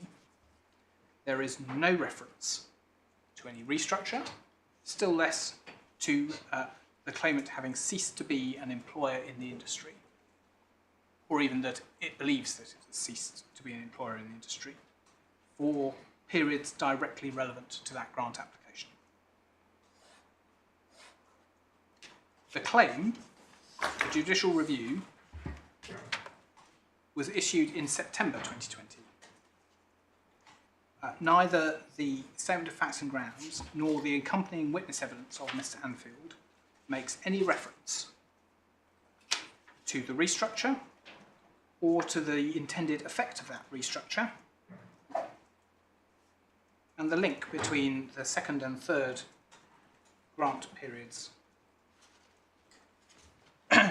in relation to which the decision is under challenge. The board's summary grounds, filed in October 2020, they don't address this point because the board was not aware of its effect. It is then raised in November 2020, following the Supreme Court's decision. In due course, and then the point is raised and addressed, and the Section 31(2)(a) point is taken in the detailed grounds of resistance, which, for reasons of delay in the court's handling of the claim, didn't happen until 2022. Not a point of any relevance here. But as is usual, the claimant filed reply evidence in response to the board's concern, and the board's Section 31(2)(a) case, or was able to. Mr. Anfield filed a second statement on the 20th of September 2022, and you have that at tab 5 of the supplemental bundle. Does not address this issue at all. Does not respond to Mr. Burns' evidence about this point in any way, and does not provide any explanation for the omission, either in the application or in the original claim proceedings. And indeed, no explanation has ever been offered for that omission. The direct legal relevance of this point is that it goes to the Section 31(2)(a) argument in the alternative, because it is the clear evidence of the decision maker, Mr. Byrne, and I don't need to show you the passages in detail. Paragraphs 149 to 153, tab 6 of the supplemental bundle, pages 87 to 88. Mr. Byrne sets out there that if he and the board had been aware, when taking the decision on grant, that the claimant was not in fact liable to levy for the second and third years of that application, he would not have exercised his discretion to accept and consider the retrospective application for those 2 years. And he sets out in those paragraphs the basic reasons as to why he says that would have been the position, and they are, in my submission, obvious ones. And they are, in essence, that it would be fundamentally inconsistent with the principle that grant is only available to those who pay levy or are liable to pay levy. It undermines the purpose of the grant scheme, and it would risk putting the financial position of the board at an intolerable risk. The claimant has never made any attempt to explain why it should get grant in the face of those reasons for the 2 years when it is not liable to levy at all. And the board, in my submission, fully entitled to take that position. This is a very unusual case in this respect. And if the point arises, any relief which ordered the board to reconsider that part of the grant application would be, at the least, in my submission, highly likely to result in an outcome which would not be substantially different for the claimant, i.e. it would be refused for those different and now understood reasons. And so, if necessary, and if any part of years 2 and 3 of the grant application are remitted to the board as a result of its consideration of these grounds of appeal, I do invite the court to refuse relief in that respect for those reasons. And that's the respondent's notice point. Thank you very much. No? So unless I can assist the court further on any aspect of the issues you've heard and the submissions heard, those are my submissions. We've interrupted as you've gone on, but we've now got no further questions. Thank you. Thank you very much. Yes, Mr. Jaffe. My lords, my lady, I'll deal with the points in the same order as Mr. Knight, and so therefore the board's appeal first. Yes. I'm afraid that the judge's analysis of the arguments was not dealt with by my learned friend completely. And if I could ask the court to go back to the judgment below, which is in tab 12 of the core bundle. And if I could pick up the judge's reading on page 101, paragraph 16a.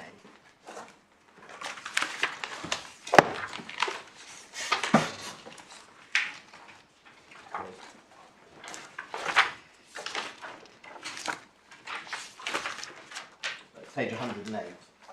100, 108, my lord, sorry. 108, yeah. Paragraph 16A, Yeah. which summarises my submissions. So there's a heading ground 1, there's a reference to Lumba and Bahari and Ulla, and then over the page there's a lengthy paragraph where the judge provides a detailed summary of the submissions that were made.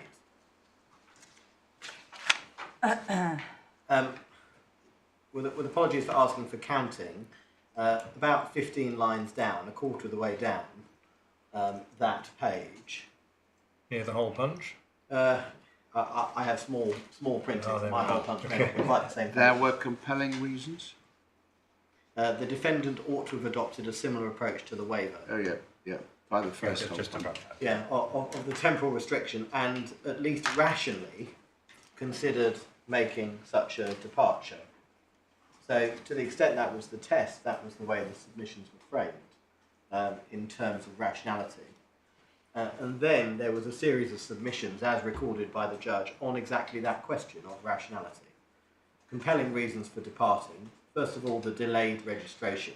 I'm just going to identify the points because the court is familiar with them. Then halfway down the page, there's a discussion of the duty to assess under the levy order, even if it leads to a nil assessment. Then about 3/4 of the way down the page, after the quotation, had the defendant complied with its statutory duties, the claimant would have been registered years before the cut-off, therefore the temporal restriction would be applied. And then it was irrational for the defendant to refuse to depart from the temporal condition. So again, a test of rationality is stated. And then it's put in terms of a breach of statutory duty and a reference to beacon roofing. Then on page 110, it's still the same subparagraph, I'm afraid. It's long, probably reflecting that my submission's on the point too long. From the third line, it's noted that the defendant has since changed its policy to remove the waiting period, as evident from the 2019-20 and other terms and conditions. So again, that's a point which I've made to this court. And then the risk of any future mismatch, and that's a mismatch between the board's income and its liabilities, was not in practice a concern. There was no risk to financial viability. There would be a windfall, and so on. So that's a summary of a detailed set of reasons as to why, as the judge recorded, it was submitted to be irrational, not to at least consider the question of whether the temporal restriction ought to be disapplied. Then on page 120, at letter U at the top of the page, the judge records a submission made by my learned friend, Mr. Knight. And before we get to the quotation, about 10 or 12 lines before the quotation, the judge says, a challenge to the defendant's judgment could only succeed if it surmounted the irrationality threshold. The defendant has not considered whether to depart from the policy, having not been asked to do so in the manner now submitted, and the claimant had not set out any fact or circumstance which was said to justify, even implicitly, such a departure. Well, that was, of course, the submission made, but of course I would say that's not quite fair, not least because the judge recorded what the submissions were on exactly that question. I think, to be fair, that means in the application. But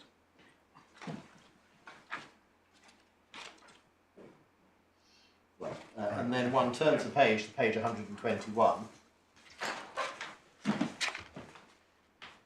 While relying on Bahari, the claimant had not addressed the irrationality standard or contended it had been met.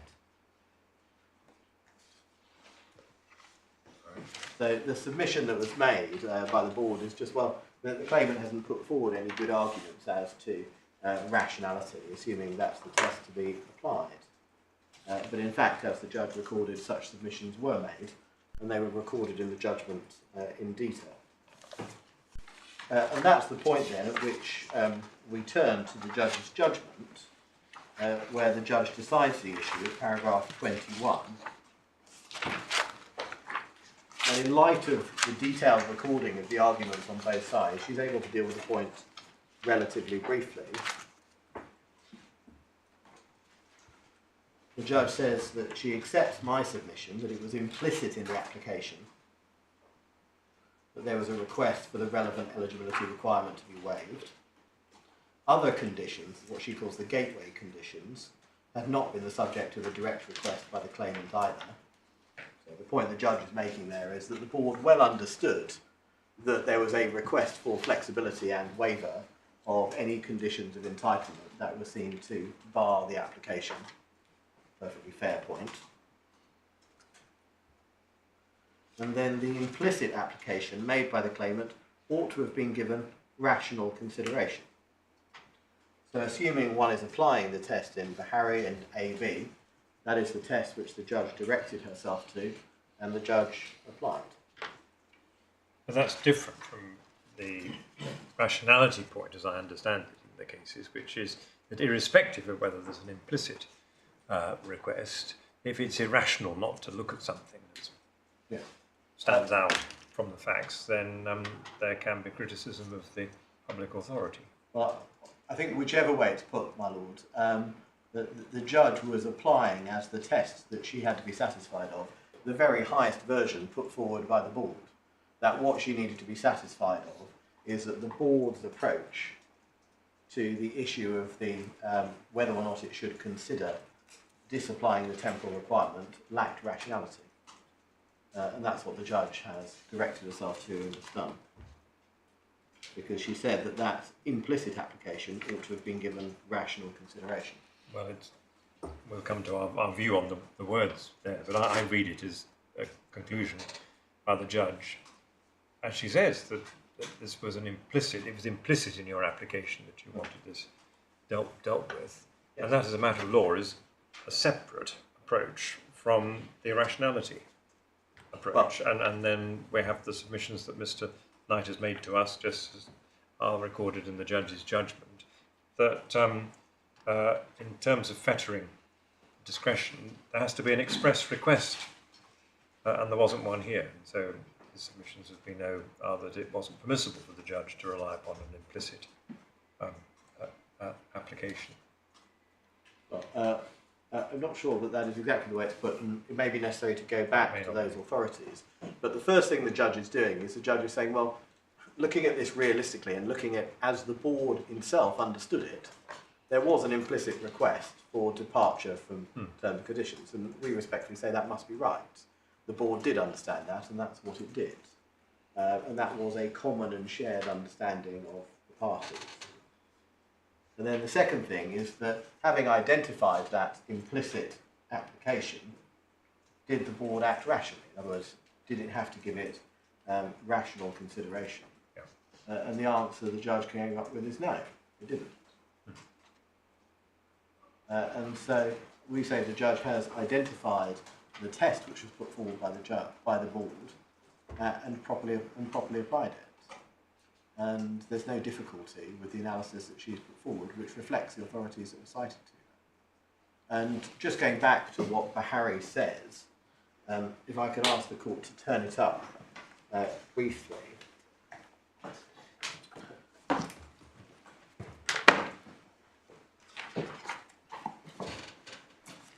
Bahari or AB? But it doesn't matter because AB cites Will Bahari. you tell us which one? Well, I'm happy to do it by reference to. I mean, AB is the one we've marked up. Well, let's do it by reference to AB. It's at it's volume 2, tab 19. Yeah. I think it's volume 1, isn't it? Oh, sorry, I've got the wrong one. It's my fault. I'm being AB, stupid. I think it is volume 2. Yeah, no, you're right. It's only because I changed my mind. No, I've picked up so the wrong which volume. one? It's in time, I thought.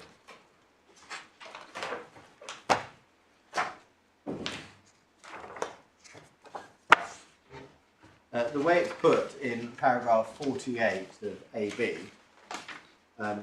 looking at the end of paragraph 48, 4 or 5 lines up, there was no obligation on the Home Office to consider whether to grant leave to remain outside the rules. in the absence of an express request to do so, or possibly of facts which were so striking that it be irrational not to consider the grant outside the rules, even in the absence of any request. So what were the facts that were so striking it was irrational not to consider the grant of leave outside the rules? Well, the judge identified them. There was an implicit request. It was understood by the board that there was an implicit request for departure from the rules. And the judge then identified a series of factors which indicated that there was something serious to consider. An argument was put forward as to exactly that. That was the test which the judge was directed to, and that was the test we say which the judge applied.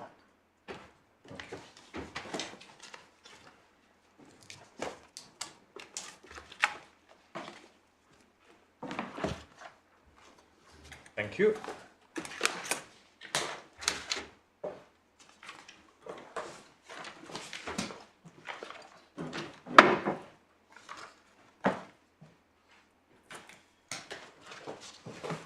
The next question is the issue which is the first ground of appeal advanced by Not.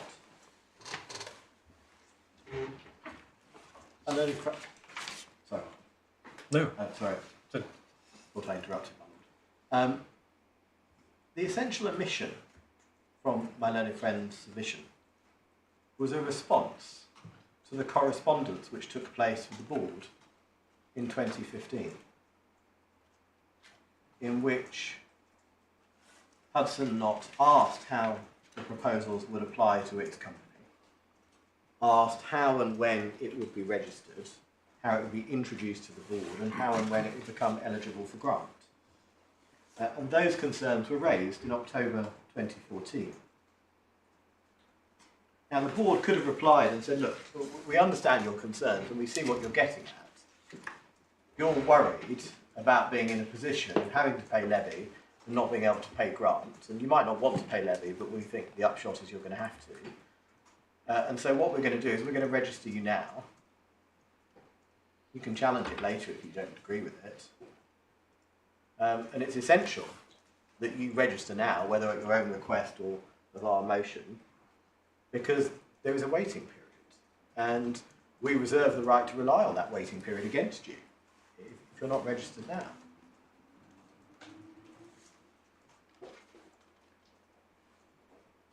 And that's why the board's subsequent conduct, we say, has a particularly unfair effect. Is there any suggestion that your clients didn't know that there was a waiting period at any relevant time? No, the terms and conditions were publicly available. And so whether or not they knew, I accept they could have found out. But what they did do is they were obviously in a position of some uncertainty as to how these rules were going to apply to them. So what they did is they wrote to the public authority that knew the answer and asked for clarification. So it wasn't a question of whether they couldn't find out. It was absolutely clear from the correspondence they didn't really understand how it was going to work in relation to them. And they repeatedly asked, and we respectfully say they got some quite obfuscatory answers, which led to them being in the position of being here today. Right. If the answer had come back, well, look, here's the position. If you don't get yourself registered and on this register within the next year, you're, in the politest way I can put it, you're going to be stuffed. You'll be free, if you want to challenge your registration and any levy assessments we make. You can appeal them to the Employment Tribunal. You can say you're not really an employer in the construction industry. Sure, fine. But if you're not on this register extremely soon, then you're going to be in grave difficulties and in a much worse position than other companies in the construction industry. That would have been the correct response to the inquiries that were made, and that's not the response which was sent. So whilst, of course, it is possible with the benefit of hindsight to say, oh, well, maybe they could have worked out exactly what was going to happen to them at the right time, they were lulled, we say, unfortunately, into a considerable false sense of security by some incomplete answers that were given by the board. And that, we say, is a particularly important factor when deciding whether or not there ought to be a departure from the temporal requirement.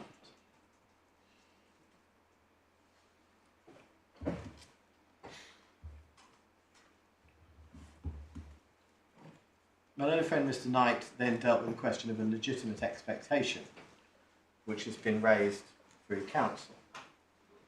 The way it was put in his submissions is, well, what was really being said to the court in that case is that there was no absolute bar on claiming a grant, and that Hudson not would be entitled to make an application and have the rules applied to it.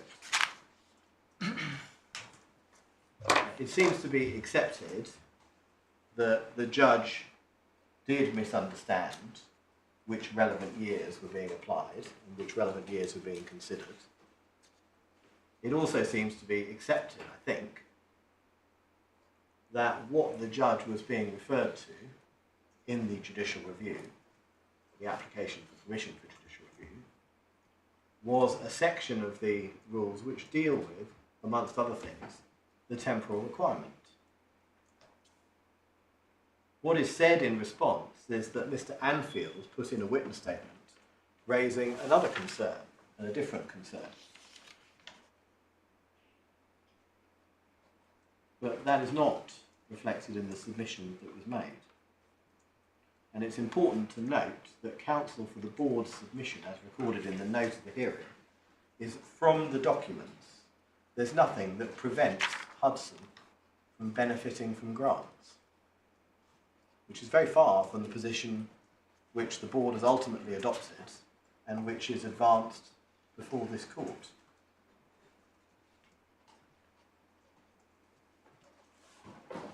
Now, if this is right, Mr Knight properly accepts that there's no respondent's notice on this point, and he doesn't seek to advance any reason in the public interest why the legitimate expectation should be upheld.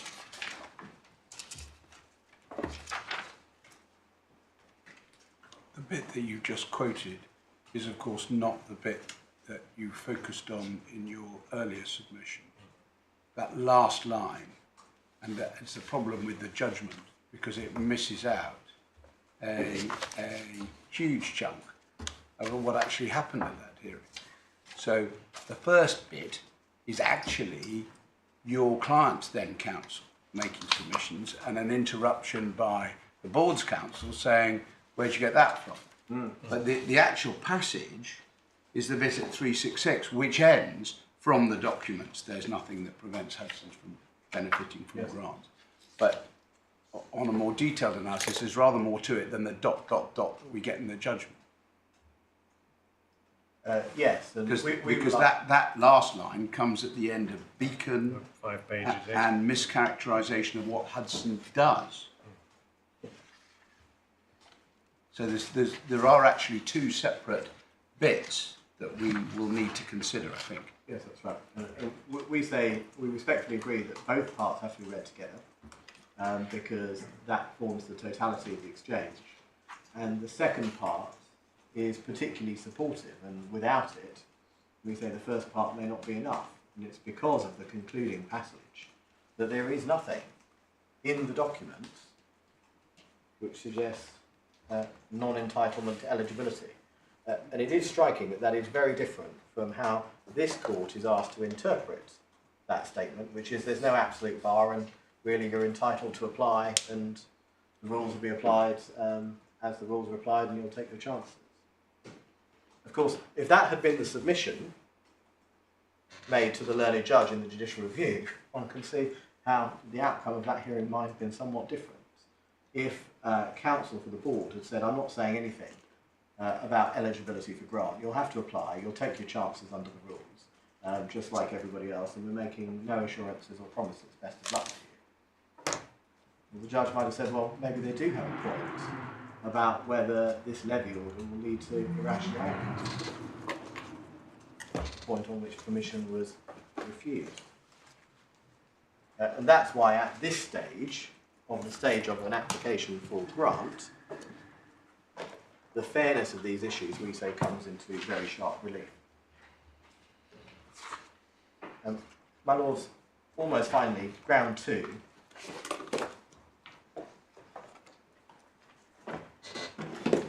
The position on the ground 2 is that before my clients made their application for grant,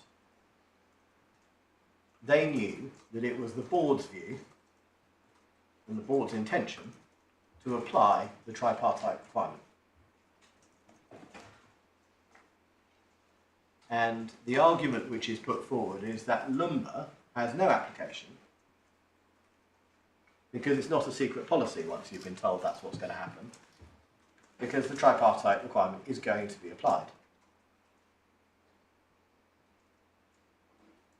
The first point in relation to that is that that is why the claim was amended following Mr. Burns' evidence being served to add a legitimate expectation argument. What Mr. Burns said is, well, it may have been something which was deliberate, done in good faith, but not authorised by the board at its highest levels. And what was then said in response by way of amendment is, well, in those circumstances you have to have a good reason to resile from that public statement if that's your case. But that's a very different case from the position that was being put forward by the board in the letter that's relied on in October 2017. What's being said in October 2017 is not we made a mistake or someone made a mistake. We are reimposing this requirement and we are seeking to resile from any misunderstanding that you or any other applicant for grant may have had. What they're instead saying is it can properly be read into what has been published. It is implicit in what's being published. But so what? I mean, it doesn't matter how you get there. If they're telling you clearly that these are the criteria we're going to apply, what's your complaint? Because you can then address those criteria, whether or not they were entitled on your case to impose them. Yes, the difficulty with that, my lady, is that we did address those criteria, which is whether it can be read into what's published. And we say it couldn't properly be read in, and the judge agreed with that at paragraph 27. No, that's not the point I'm making. I'm sorry if my fault's not being clear. If you were told by the board, this is the approach we're going to take, whether or not they were entitled to take that approach, you knew that that was the approach they said they were going to take, so you could have dealt with those points. Yes, and we did, but the difficulty, my lady, is the basis on which they said they were going to apply the tripartite requirement. But why does any of that matter if you knew that that's what they said they were going to apply and you had the opportunity to address them about the substance of those requirements?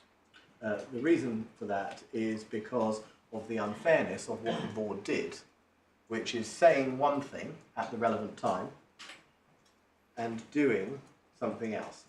So in other words, they said in their published policy, no tripartite requirement, and in fact they applied that requirement at a time when there was nothing that could be done by Not Hudson in order to remedy or alter the position. But Not Hudson hadn't applied to be registered by then, had they?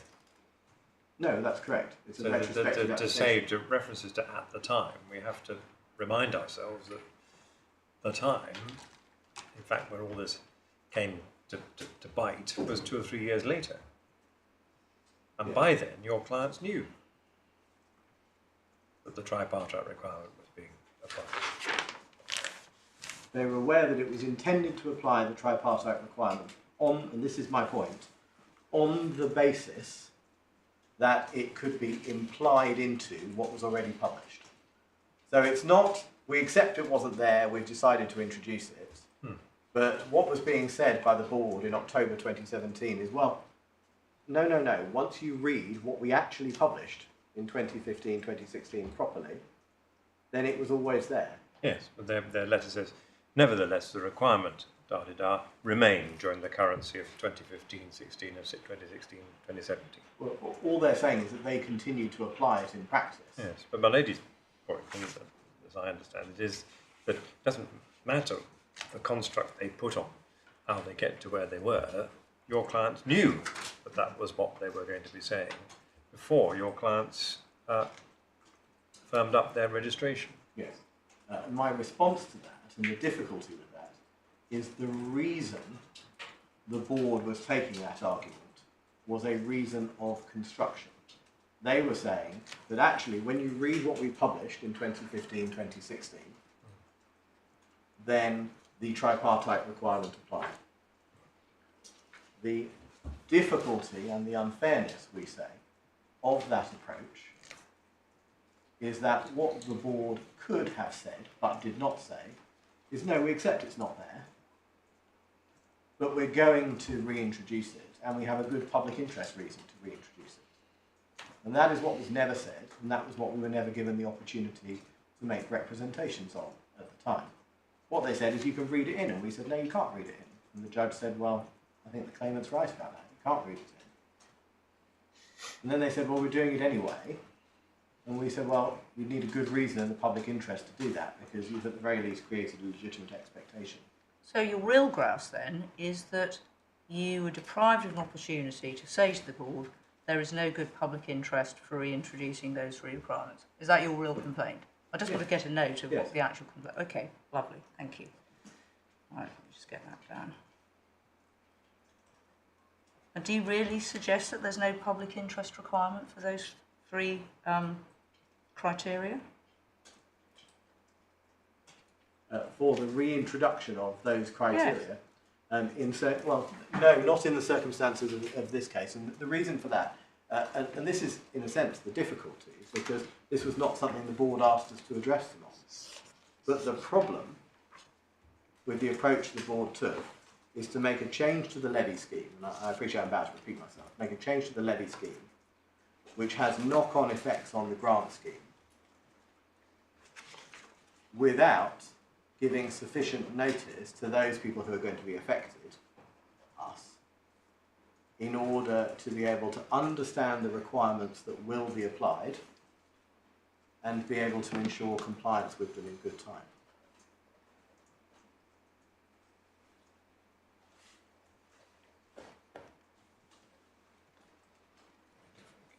There is ultimately much about this case which is what public lawyers often call a dispute about transitional provisions. The difficulties in this case have arisen not as to the steady state that ultimately arises, but about the fairness with which the transition from one scheme to another has been handled.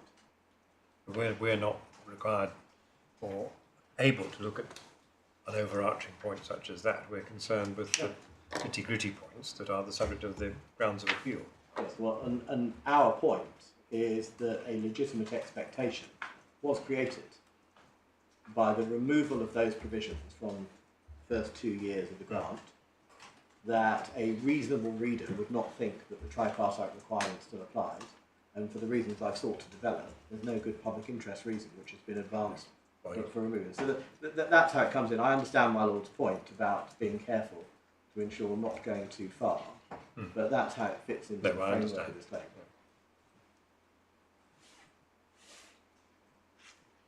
On the tripartite requirements themselves, emphasis was placed by my learned friend on what evidence there was of training taking place. Now, the evidence that we have was recorded in the application. I haven't ploughed through it and I'm not going to, but it's on page 278 of the core bundle. We summarise the evidence that was being served, and large quantities of documentation were served alongside. We also asked for the assistance of the board in the preparation of that evidence in a final form, and we expected, as had happened in other cases, there to be discussions about exactly what evidence the board needed to see. And as Mr. Byrne explains in his witness statement, in other cases they had accepted evidence by way of sampling and evidence by way of representative examples, under which a particular period of a few months or a year would be audited, and the board would accept in retrospective claims that that was sufficient for the rest of it. And we were of course perfectly happy to cooperate with such an arrangement, including involving our clients in such an arrangement, but it didn't happen. So evidential questions are questions which we say can be resolved and would have been resolved had the board been willing to do so. Finally, my lords, my lady, the respondent's notice point. The board accepts, as we understand it, from my learned friend's submissions, that it was aware, and it was aware from around the time that the accounts were filed with Companies House, that there had been a restructuring, that not Hudson had in practice ceased trading, and that there had been an offshore transfer of the business, not least because all of those things are set out in the accounts. They knew exactly what was going on, they were well advised, and indeed they wrote letters of complaint about that position because they were concerned about how they were going to be paid the levy if they were successful in the litigation. So to suggest that there was no awareness of the relevant facts and no understanding of the relevant facts, we say is simply wrong. And there was no breach of the duty of candour, nor any inappropriate conduct, for the simple reason that there was correspondence between solicitors referring to these relevant facts. And so in those circumstances, it wasn't necessary to start writing pieces of correspondence about particular levy years. And it is notable that when the letters which my learned friend showed the court were sent, the immediate response of the board within a few days was, well, okay, well, we'll cancel those levy assessments. It didn't require much time to think about it. It's because internally they had known for some years about the restructuring and no doubt had already formed a position on it. And it was that as soon as it was formally presented to them, they would be cancelling the assessments.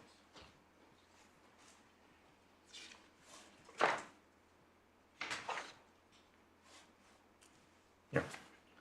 Well, my lady, unless I can assist the court further, those are my submissions in reply.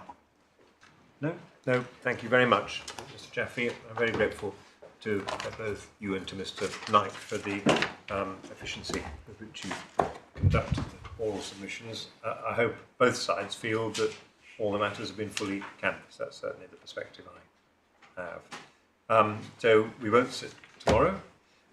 We will reserve our judgments and circulate them on the usual basis, inviting you to spot the inevitable typographical errors, but not to re-argue any points, and we'll aim to get that process underway and with you as soon as we can.